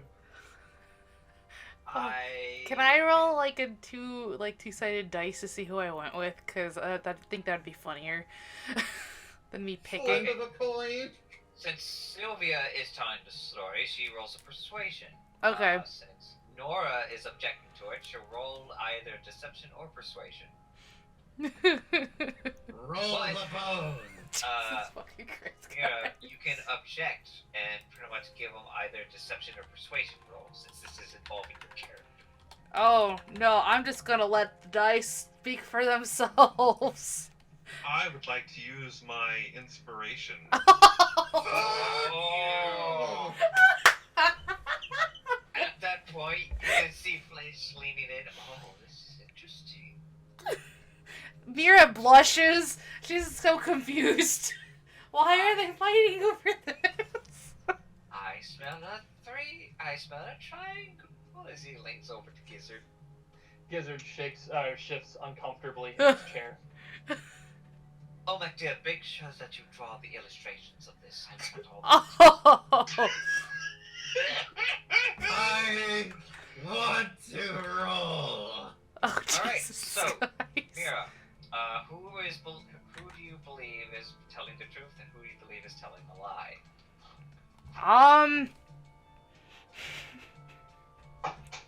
I feel safer going with Nora in this case. Alright, so, Sylvia, I get a +2 since this is. I'm going to treat this like my enemy.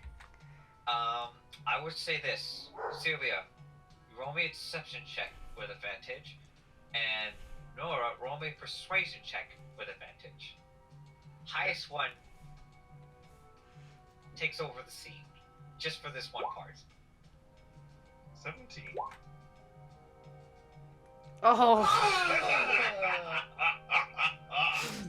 I wanted to roll something. Damn it! I guess I could have gone with you because I felt like you were really sad because of the loss of your master. That would make sense. Lady Sylvia, I always room with you, so this has been, I wanted to make sure that, Nora was okay. Don't you remember that? Oh, right.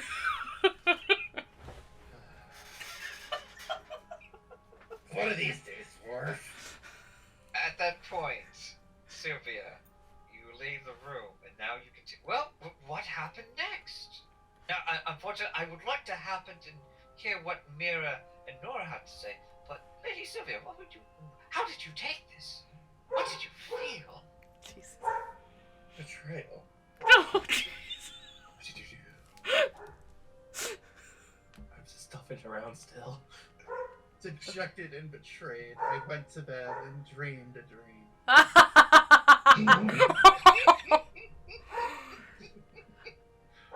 Which of these 3 doors did you want? I accidentally just clicked into Twitch. You pick this door then. This one. Which one? That is where Jack was sleeping. Oh, okay I then. can't go on there. That one. Alright, so at that point, you go in here.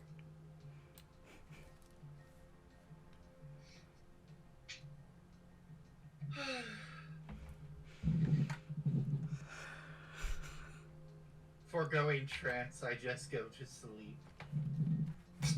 And Trevor begins to interject, and I decided to enter the. I will lock the door. Oh no. Oh, right, the door was locked. I forgot. At that point, Trevor's like, Yeah, I know it was locked because I had a nightmare and I wanted you to talk to me about it, but the door was locked, so I had to go back into the room with Nora. A nightmare? Oh no. But you were sleeping and you locked the door, so I had to stay in the room with Nora, which is okay. To be fair, I imagine that Trevor would be there pawing at the door. roll me a perception check, Sylvia. Okay. Oh, shoot. Persuasion. Don't forget to go into new normal, I think. Yeah. That is performance. Why did I... You're really good at this, dude. So I'm all sad going back to the room because I don't want to wake up anybody else up.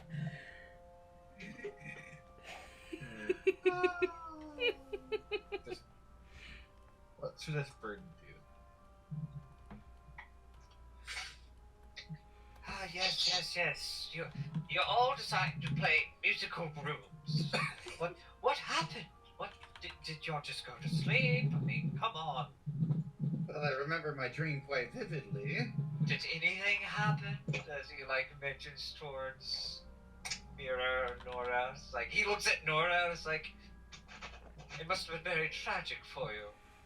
Oh, it was the most devastating day of all that I could ever remember happening in my life, and I had to just spend just hours cuddling with Mira as she comforted me of my devastating loss. It was really sad. It's the best. That's the most I could do. But I also remember at some point noticing Edgar just still trying to be stealthy in the room, and I think I am still. at some point I noticed her and shot her an evil glance. Like, Yeah, would you have noticed me after I did first stealth? Edgar, I would pretty much say roll me your stealth check because you have now been called out on this. Advantage, normal, or disadvantage? Normal. Because, Ow. Sylvia's not the storyteller at the moment. Well, Nora has to make a perception. Actually, this is her passive, so... 13. And Sylvia, you're just hearing all this happen out of the blue. Quiet down out there.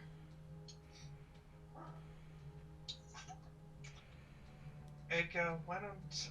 And I had mentioned to Edgar, why don't you find a room for yourself tonight? You must be very tired, and watching us from the corner is unsettling. Okay.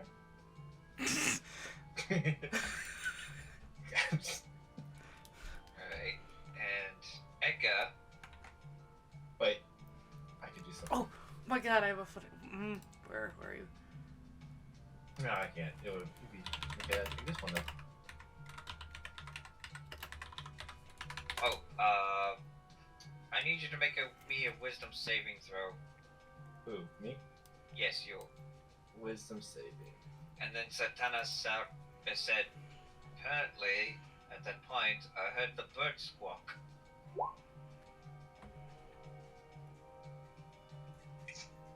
As you now have a flashback of seeing the guard with a sheet over his body and blood near his face. His whole body was covered, but like there was a bloody mess in there.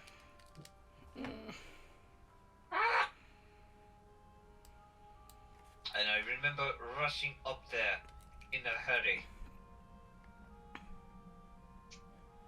And the mayor also came forth in panic.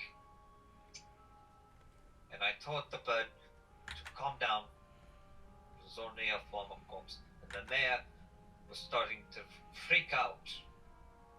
And I need everyone to roll me a perception check. Perception. And Mike and Omek, you can roll me an insight check if you want. Roll what? I'll give another insight. They're all -1. Oh, great. Now I get a good perception. As pretty much Satana pretty much explained, and this is the conversation that you guys heard.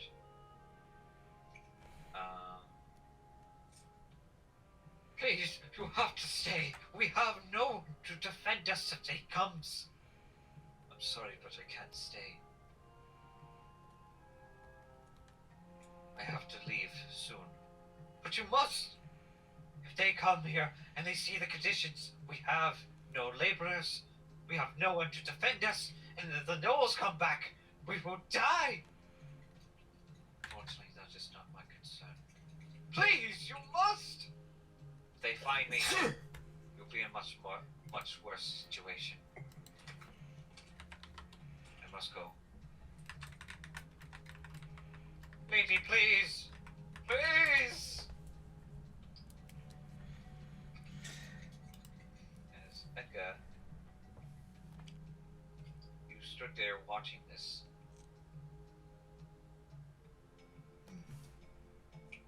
And at that point, everyone goes to bed.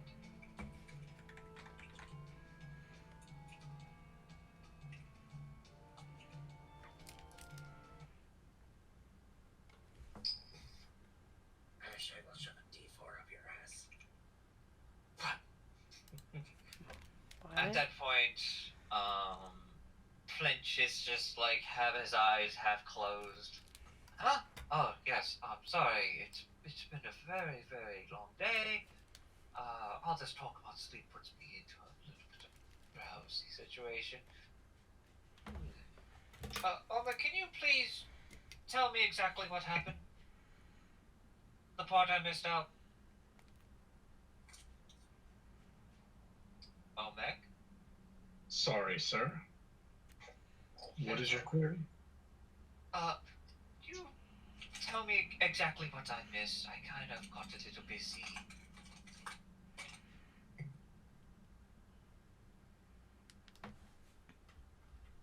Let me see. Looks back through the scrolls.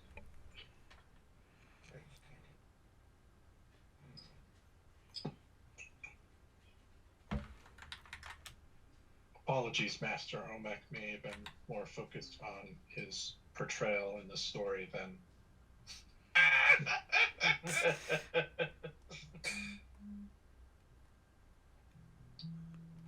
King Gizzard lets out the first smile of the evening. Mac, I adore you so much, but you have to stay focused, otherwise I can't sell the story. I mean, I can't share the story. Excuse me? Well, how else am I going to convince the others about what happened? I mean... Money talks. you're living in my establishment and you're taking up storage in my rooms. I think this covers for your rent. I want royalties. We'll talk about that later.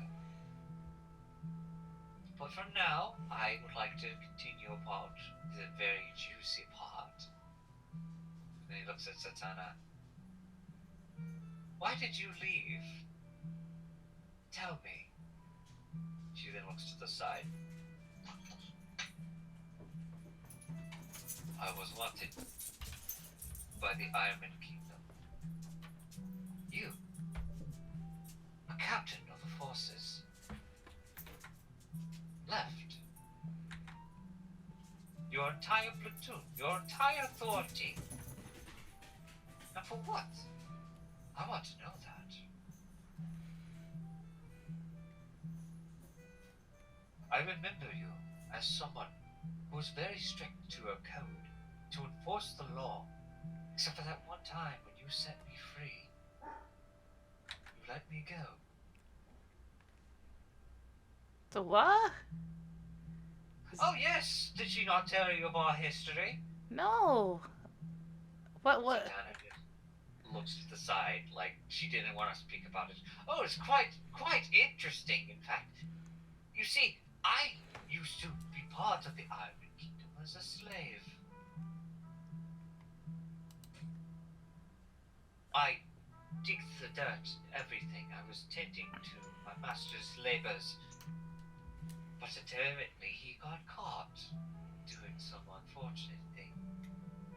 And I was about to be killed on the spot by a couple of thugs. But Stana here, she saved me. It was nothing. It was everything. If it wasn't for you, I would have not escaped. Then why don't you just let her in if she saved your life? Why are you playing games with us? Profit. Profit, plain simple. But, and I want to hear her side of the story.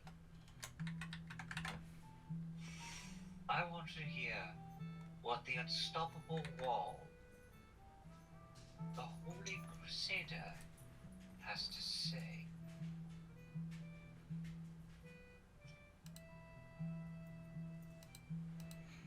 And at that point, she gets up. I'm going to bed. Oh, come now, don't be a party pooper. Satana!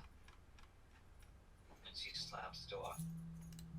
Well, anyway, that seems to be quite an interesting moment. As you then look at Trevor and he's all tied up and gagged. That's better.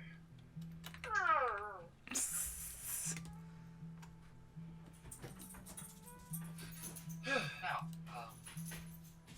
perhaps you could fill in the blank of why she left. Or tell me what happened after she left. I need everyone to roll me a history check. Myself included. Except for Omek and Gizzard. I'm sorry if you two are not getting much screen time. It's a matter of I'm trying to bring these into the story, but we will get to you in a few. You can also state your opinion if you want. I'm not objecting that you guys be quiet. History 22. Voice. I know what happened. You all remember what happened. Mira. You wanted to forget. Mm-hmm. Sylvia. That is when the Black Suns came. The very next morning. And I would like to take another 5-minute break if you may.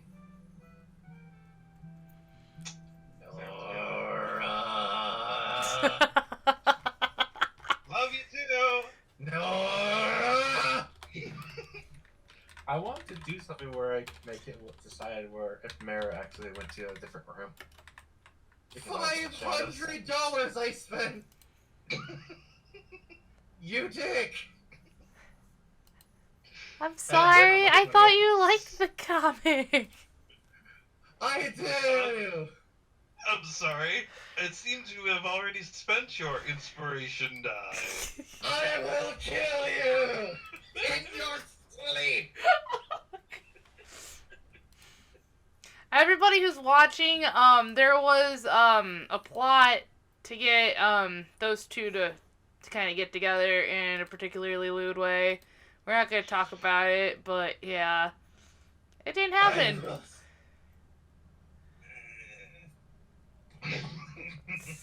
I know you can't see me, but I'm strangling my microphone. It was a total waffle moment. It is too bad that you are not the proper height. Instead, you're obscenely tall and you don't have the ability called Fury of the Small. I will put you over a fence. Mira, allow me to show you the proper application of a shield.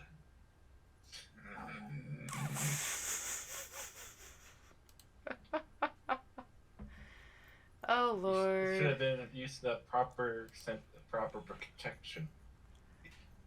I always use protection in any activity. Oh Lord. Especially bedtime activities.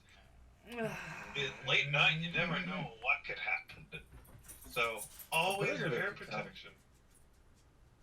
I kind of could be staring over you. Yeah, and then I called you out on it. Oh my God. It was so, I texted Carl of kind of what we did, and he's like, you guys totally metagamed that. And I'm like, no, this was not pre-planned.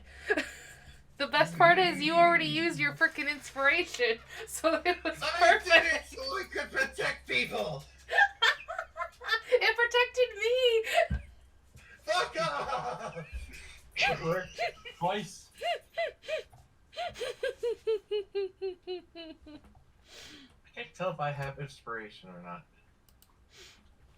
Oh Lord. If the box above your proficiency bonus is... Well, the thing is, it's the character sheet's acting strange. Oh, it was great. Carl was like talking about how like, well, you guys do need an alchemist. And I'm like, well, luckily for my character, you work.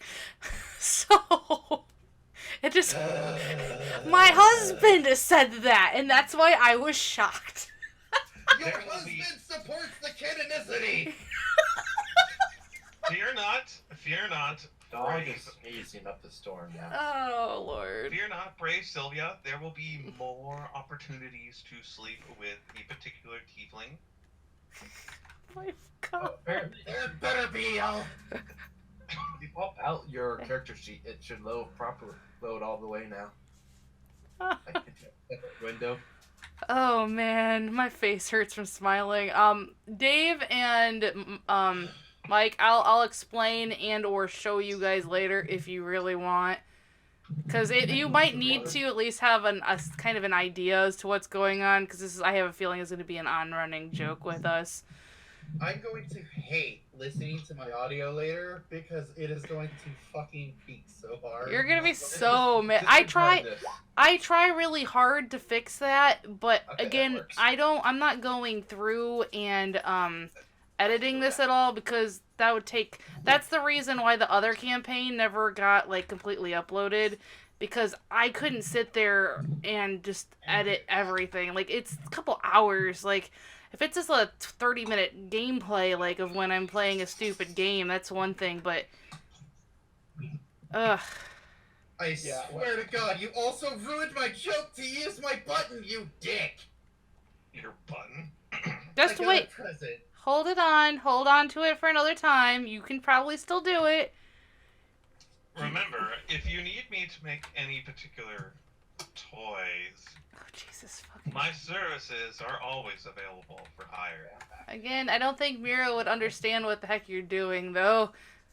Oh, don't worry. There is definitely a subplot going on now. Just because you are complaining about this so much, I will now make it my I mission spent to real keep... world money on this, that's why! I will now make it my mission, my sacred cleric duty, to keep you out of her bed.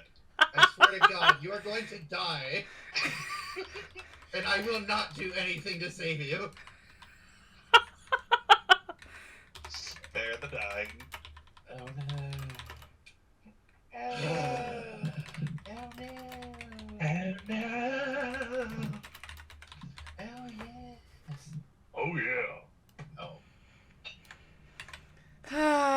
fact I have to explain this to my friends is going to be interesting, because they know me in real life.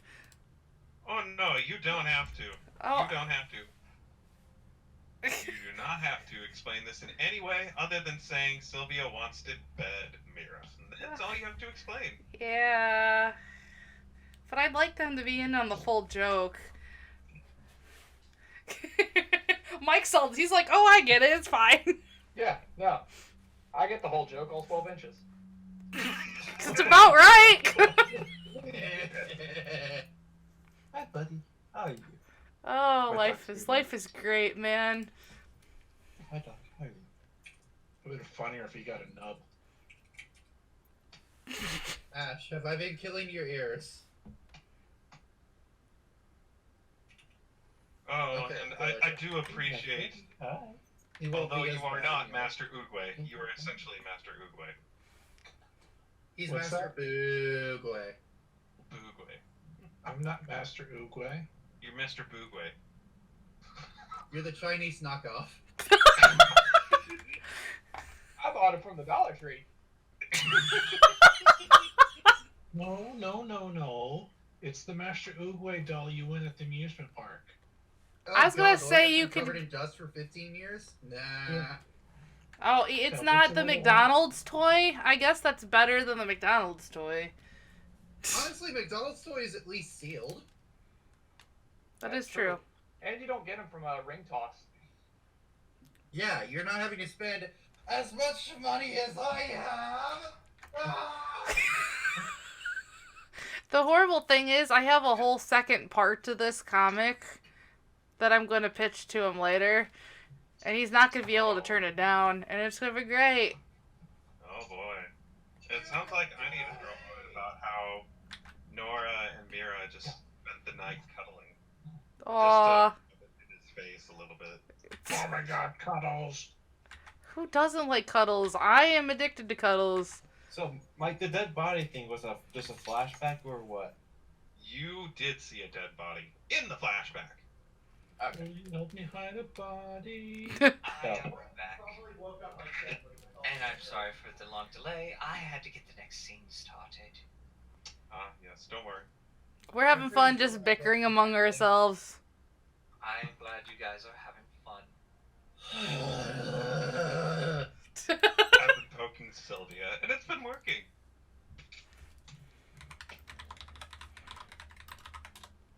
This is worse than shade.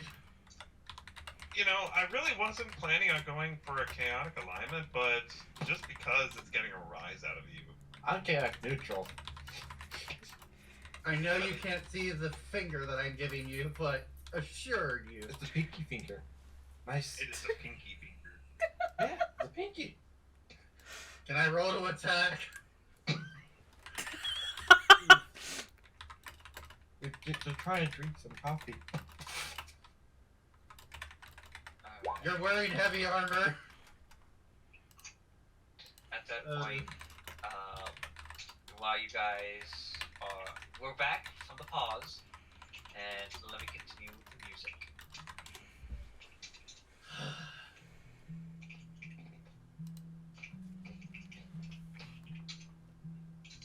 Ah, yes. So, what did happen after she left? The Black Sun mercenaries arrived. Do go on. And he allows everyone to speak of this story as if they remember it and such. Oh, Mac, make sure that you make all these serious details. And I do love your doodles, but please focus.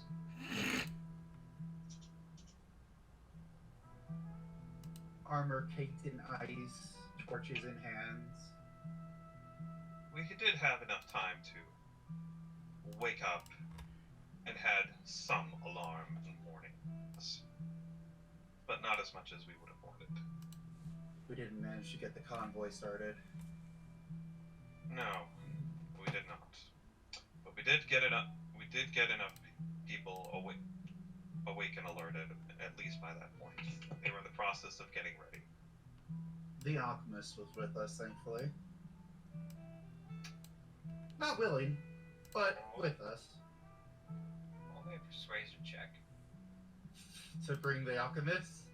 Yes. And Okay. that will be a DC 12. Persuasion check. I helped. Well, thanks for the help. Okay. So, Alright, so roll me. Alright, so the alchemist was there. As we are actually going to go into full control as an RP segment. A very short one. Okay. At the point you guys can hear the people like scattered about. They're like in the windows and everything. At the windows, they're like taking cover at the bars. Most of the people try to stay at home, but they are all just like looking outside. And then you can just hear Ricky speaking aloud. I tell you, they're here. If they're here, then we need to not be here. You guys look outside. How? I will look outside. How many are out there? Are there? Perception? Roll me a perception. 13. 5. I do one. Out of the way, tall person. I can't see. I'm sorry, I can't hear you from down Don't worry, there. I'm blind. I'm sorry, I can't hear you from all the way up there, you abnormally tall, night-eared bastard. Now, no need to get racial as he then looks at you. He's the one being racist. I'm just being heightist. Focus. And at that point, I need to pull up the music. It's time to do.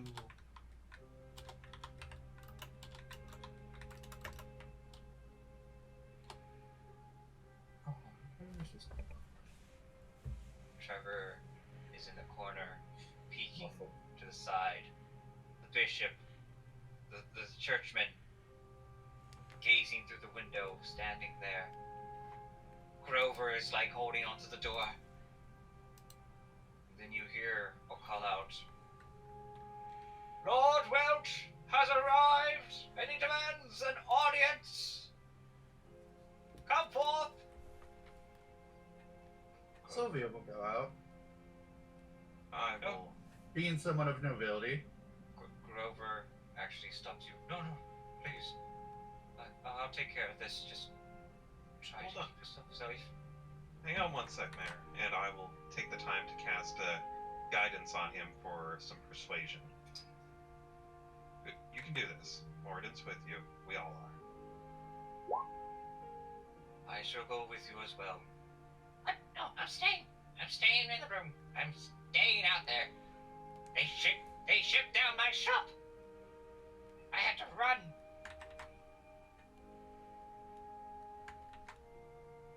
At that point, Grover just turns and looks outside, and then he steps out. And does anyone else like stay near the doorway, so to speak? Sylvia will. Yeah, I'll stand by the doorway, but I'm not going outside. Just in Is it, case. what time of day is it outside? Like dusk? It is Or- morning. Like dawnish? It is like the brink of the sun rising. I would like to roll stealth to have my bow drawn and ready if anything goes south. You may. Ooh, I Now, asked. bear in mind, there will be no combat in this scene. I don't know. Like, there will be no battle initiative. So whatever Uh-huh. happens, happens. You will not get killed, according to the story. So, Well, I mean, we can't be killed because we're all there in the future. but I I will can at say least set an arrow free. there will and be then run. repercussions. There would be very significant repercussions. Alright, and that we go into the next scene. Is then I Oh. did play the next song. Oh, wow. For a lot of people.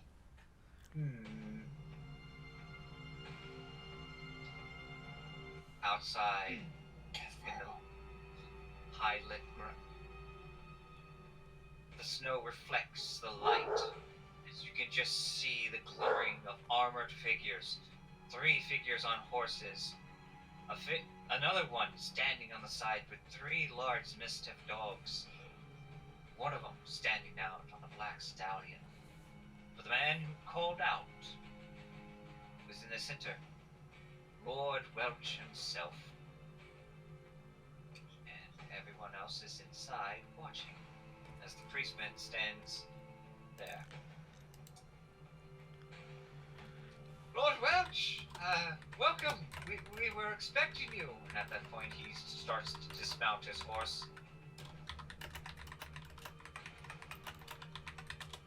Ah, Mayor Grover!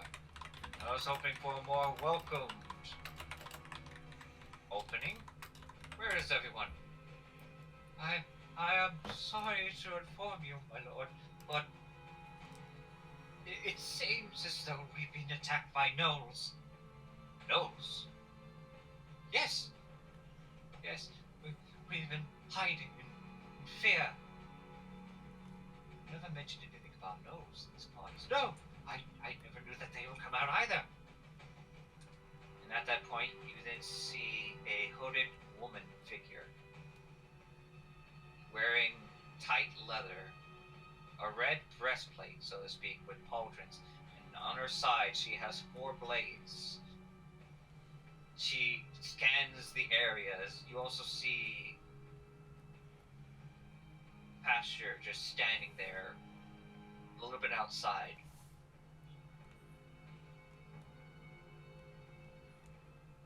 And I need to write up the names. Okay, so this figure that Grover is talking to is Lord Welch, the new owner of Cateville Village.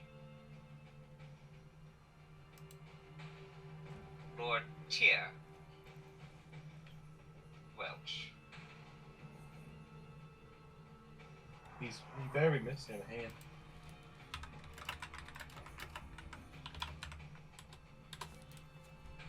This is the village that we were promised.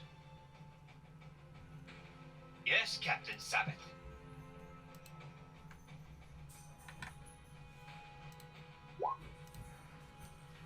This is your new fortifications. Hopefully, once we get the laborers to start building it, we can expand upon this. So about... As Grover starts to check. What is it, Grover? I'm sorry, but the gnolls killed most of our workers. We only have 1 lumberjack. The head, he survived. Are you telling me that out of the entire village there's no one to work? No, I mean, we still have some supplies, but we were hoping to evacuate quickly and maybe you will assist us. This was not part of the deal, Gruber. You promised me a village full of ripened workers so I can gather our resources. New King Ironman is looking forward to these supplies, and now you're telling me that we have to gather them? Oh, I'm sorry! I'm sorry! As at that point he gets on his knees. Please, forgive me, my lord. I'll do everything that I can in my power. The people...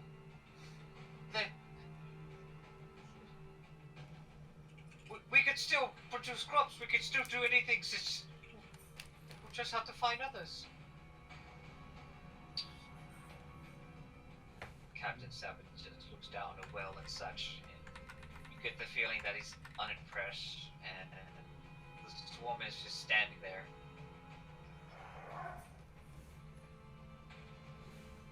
The helmsman himself is a young, sleek fellow with a rugged face, wearing gray and red leathers, and the dogs around him seem to be very commanding and very ferocious.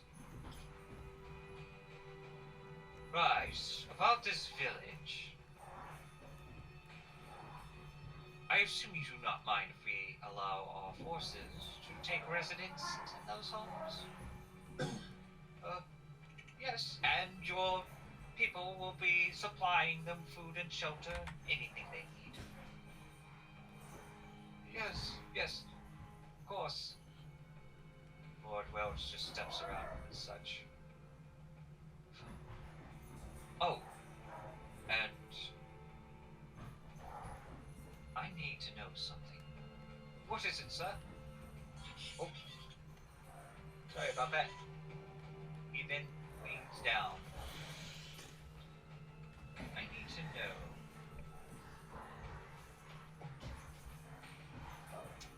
Have you seen a certain woman here? A woman? There are plenty of women here. No. You don't understand, Grover. I am looking for a traitor. As he starts to glance around, I need everyone in the house, in the tavern, to roll me a stealth check. Why?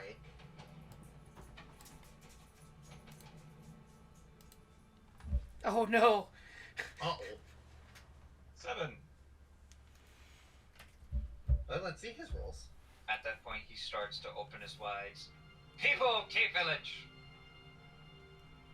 I am your new lord, and I will bring you great prosperity if you cooperate. But we are also seeking a dangerous fugitive.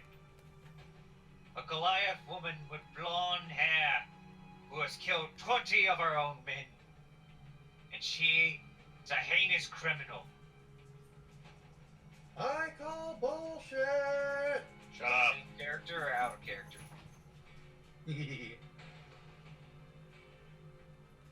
No, Well, I am a noble, and I don't like this guy, so... gonna whack you on the head before you do that. Actually, we haven't seen anybody like that. Really? Are you sure? I'm positive that my helmsman can argue otherwise. Sir, I think we got a scent. As you then notice, the dogs are like sniffing around a bit. One of them is coming towards the direction here. Grover, you're lying to me. No, sir, please. I'm not lying. I beg you, as then the pastor steps forth. Lord Welch, forgive me. I healed her. Pastor, great faith, would heal a heretic.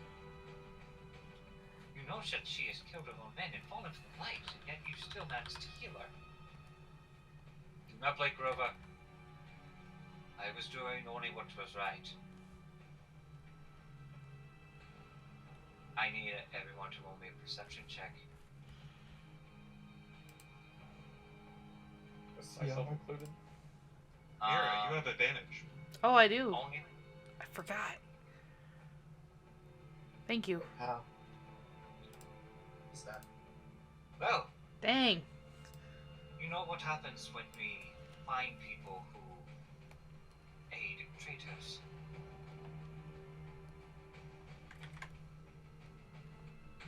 Ava, and all of a sudden you see the woman pull out a small hand crossbow on her wrist, aim it at the pastor, and then I'm going to fire.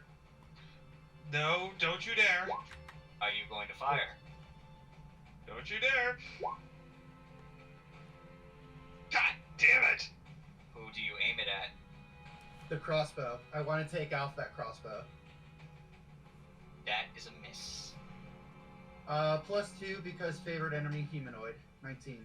Oh, okay, that is a hit then. You missed it by 1. Alright, roll me damage. Ah. Fuck. That's And a lot. at that point, you are standing in the doorway as you manage to shoot at this woman, breaking the shot, hitting her in the arm. Nobody kills a man of faith. God damn it!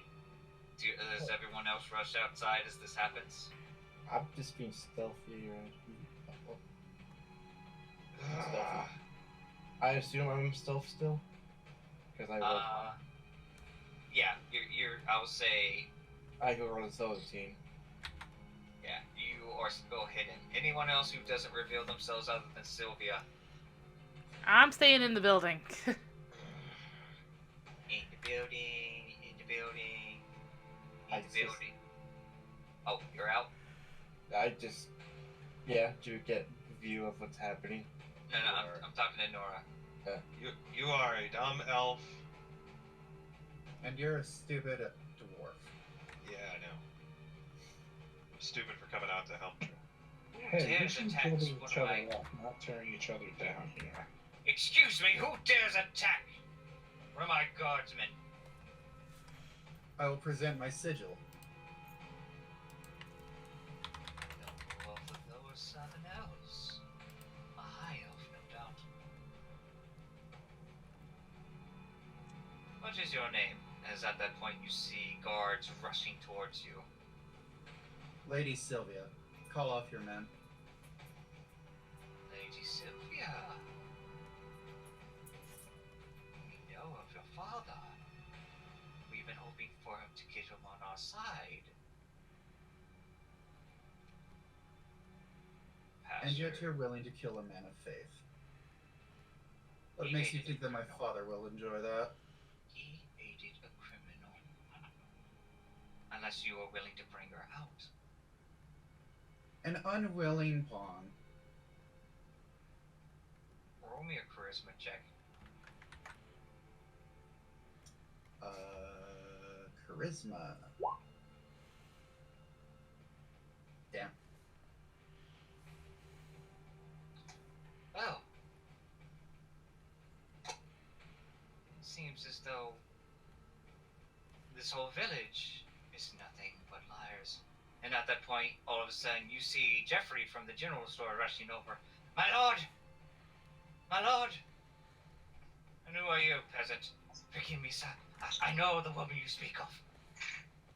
They aided them! And at that point, he points out to everyone. They all conspire against you, my lord. That dick. Pause question. Can I see Mira at this point? Yes, you turn back and look at Mira still at the inn. Cool. While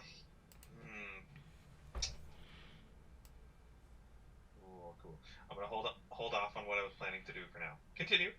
Oh no. Can you clue me in? Yeah, there's an incoming bless when we need a run. Continue. At that point, Trevor's like, can't stay here, Mira. I want to save Lady Sylvia, but... At that point, Trevor's actually contemplating whether to run out there or not. It's like he's holding onto his instrument like a weapon. Let's see. Flip I- that coin. I say you should definitely go. High or low? Let's roll it. Roll me a persuasion check, Mira. Oh. You're telling the... You Yep. guys are telling the story. I'm just telling you what happened. Persuasion. Oh, I have. Oh, jeez. Oh, I didn't mean to roll an advantage. Sorry. Man, I'm just rolling bad. Yeah, you don't. You're too scared to go out. Okay. Alright, at that point, he's like, yeah, Oh, he is never going to be at my feet. Lord Welch then looks at... Thank you. You and your family will be very well protected. Thank you, sir. And you see Jeffrey, like, bowing towards him. For the Ironman Kingdom. As for you, Grover, your service is no longer needed. What? As you see the captain, like, stab him right to the back and toss him down the well. Oh Lord. Guards! Nope. Bye. Search through everything! And at that point, before you get stopped, the guards then surround you two and grab you hold. Please! Spare the villagers, they have nothing to do with that. She's already gone! Is she now? And where did she go? She left last night. She headed north. If you hadn't noticed, the blacksmith hut is on was on fire last night. She burned it down on her way up. Roll me a persuasion check, Nora. Assisting. Do I get advantage? Yes, you do. 19. Nice. She headed up to the Hollow Mountains. She demanded refuge at the blacksmith inn. We refused. She burned it to the ground. Oh no, that was a deception check. I'm sorry. Oh. Well, it's the same modifier. You have no idea where she went. I have no idea where she went. I am definitely deceiving. Yeah, that's a deception. My bad. You did convince her that you did convince him that she left. Do you want me to roll again? Yes. Okay. I'm Still not gonna get assisting. that. So 18. At that point, Lord Welch just looks upon you. Very well. But that still doesn't stop you two from being taken prisoner. Guards, take him away. And at that point, right before congrats. that happens,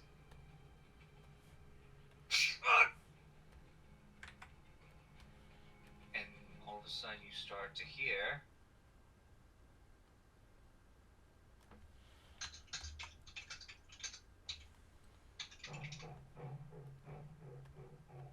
Worst. war drums? Well, remember they mentioned there was another. Well, as at that moment you hear rushing in of gnolls. I'm going to use shocking grasp to get myself out. Wait. Flint just like, wait, notice attacked? Oh no. Hey, I told you. And at that point, you just see this one big white gnoll in like plated armor with a giant axe, shouting out and sending forth the rest of the gnolls. The entire hunting pack came to attack the village. And Captain Savage shouts out, "Defend yourselves, dwarves!" And everything is in panic. It's like, defend, protect the Lord! At that point, they shove you to the ground.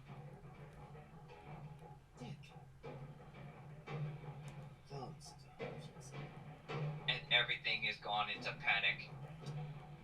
What do you guys do? Grab the priest and let's go. We have to get out of here. We have to run. I'm also gonna kill that dog right there. You're gonna kill a dog? No reason to have anything that can track us. That is true. There are multiple dogs, but in this case, the dogs actually are called up to the huntsmaster at that point. Ah. As you then start to see all the knights up in the front line start to rush up and like start to fight with the gnolls. And in this case, you guys start to make a run for it, and then the noble shouts out. Trevor says, "We have to go! We have to go!" Can I steal the black horse? No. He's all the way over there. How long would it be to take an action to try to hit the Lord with an arrow?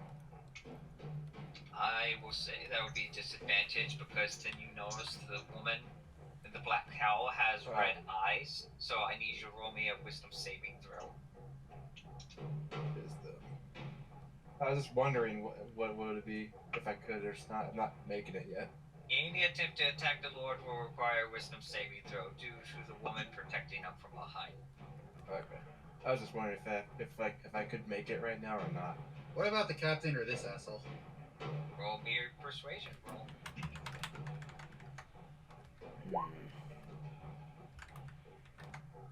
Not persuasion. Wisdom saving throw. My bad. For attacking either the... Okay. Sure. Wisdom... Oh no, for attacking the Lord, it will require a wisdom saving throw. For No, those I'm not attacking the Lord. I'm attacking either this asshole or this one. Which one? Probably Personally, that one. This one You is need a some- clean shot, though. That's why I'm wondering to myself. Wait. Alright. So Is that Captain that's Sabbath. Captain Sabbath or the one shopkeep's son. the shopkeep, Jeffrey, or Jeffrey. Captain Sabbath. Yes. Which one are you attacking? A hard choice. One of them betrayed us, and the other one's just an asshole. You need a pick. I'm giving you one chance to choose because right now we have to skip because we got. Okay, the captain. Roll me attack roll. Hello, longbow. Come on. Alright, and Nick, are you still trying to attack? Natural 20! I think you want to deal with this first. Roll me damage. And wait, no, this is a perfect time. We get to do cards. Cards? Yes. The- I have not introduced the card system yet. You guys actually rolled a nat 20. So, This is the Here's what second time a happens. net 20's been rolled. for attacks, Yes, I think, yeah, the dwarf actually did on something. quadruple the damage and the target is pinned to the ground and becomes restrained. Oh, I mean, So it also has the benefit of Roll me, +2 because of favorite enemy. So let's roll me the damage. And it's quadrupled. oh, I think That's +2. So holy shit. That's 17 points times 4. I need a fucking calculator. +2. Whoa. That's at the end, though. That +2 is at the end, but yes. 17? 17 17 times times 4. 4. That's like 68. Oh, calculator. That's for killing the mayor. Right! So That at is that for point, killing the You mayor. did 70 damage to him. here's what happens. You shoot him right through the leg, right behind the knee. Shoot him right shot through him in the the open knee. gap, and he falls over face forward. He took an arrow to the knee, guys. That's for shooting the fucking mayor. Later. Let's go. Yes, let's go. So at that point, I'm gonna run out and follow the group. I'm following. I was just wondering if I could hit him or not. Alright, so at that point, he then shouts out, "Stop them!" as Jeffrey just goes back in the house, and everyone in this party manages to leave. But at that point, all of a sudden, you hear a horse.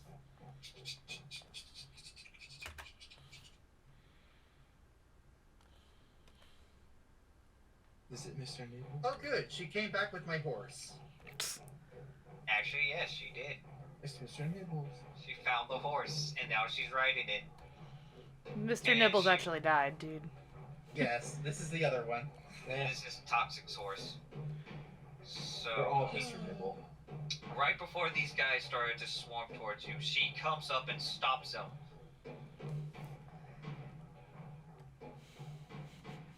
And with a bright shining light, you guys managed to make a run for it.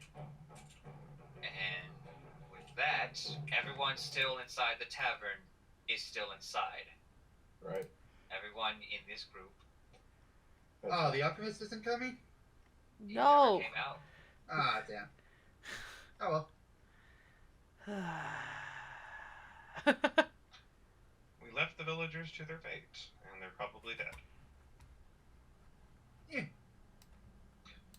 Somebody had to go out there and be the hero. And you Oh, Somebody we was do have a priest. did Mike Someone like was stupid enough to join you. did Mike let you know that his internet died? Yes. Okay. Oh, Yes. he's back. Never mind. I'm still here. I'm in the chat. My internet's just toast. Alright. I will pretty much say we can still. Well, we're about to wrap up soon. So at that point, Flinch is like, "That is most interesting. Oh, Mac, did you get all of that?" Oh my god. Good. This is going to be great. Oh, while I have you all here, I have a favor to ask of you. I'm hoping you can convince Seftana as well to take upon this quest. Very well. What would you have of us? At that point, he yawns a bit. Unfortunately, I need to go take a nap. But in the meantime, we can talk about this in the morning. But for now, enjoy yourselves and thank you for the bedtime story. As then he phases through Gizzard. Gizzard, escort them all to their rooms, but allow them to have some fun. And then he phases right through Trevor. Have a good night. Yes, sir. I'm going to go ahead and write off 2 arrows because fuck, that was great. So, at that point, you guys are now in the room, and you have about 10 minutes left. Or shall we call this a night? I think that was a note to end on. Holy shit. I think that's a note to end on. I was surprised that the guy didn't die from 70 damage. Yeah, you actually took his leg with that shot. Ah, good. The next time I see him, he's gonna have a fucking peg leg. Yes, he could be a pirate. There is such thing as greater restoration. But yes, that was a good shot. Oh, No, he's probably gonna get a prosthetic, though. but pirates. Say, does greater restoration, like if you've got a missing limb, does it fix that? No, that's regeneration. That's That's what I a thought. 9 spell. All right. Well, if we're gonna end it, I'm gonna end the stream then. We will play again next week. Is it gonna be a more normal kind of D&D instead of a story thing like this then next week? We are going back to our original route. All right. Did that. All right, guys. Well, we're gonna call it for the night. Everybody have a wonderful rest of your evening. And again, we will be picking this up next Tuesday at 9:30 Eastern Standard Time. So hope you guys have a good night. Bye, guys.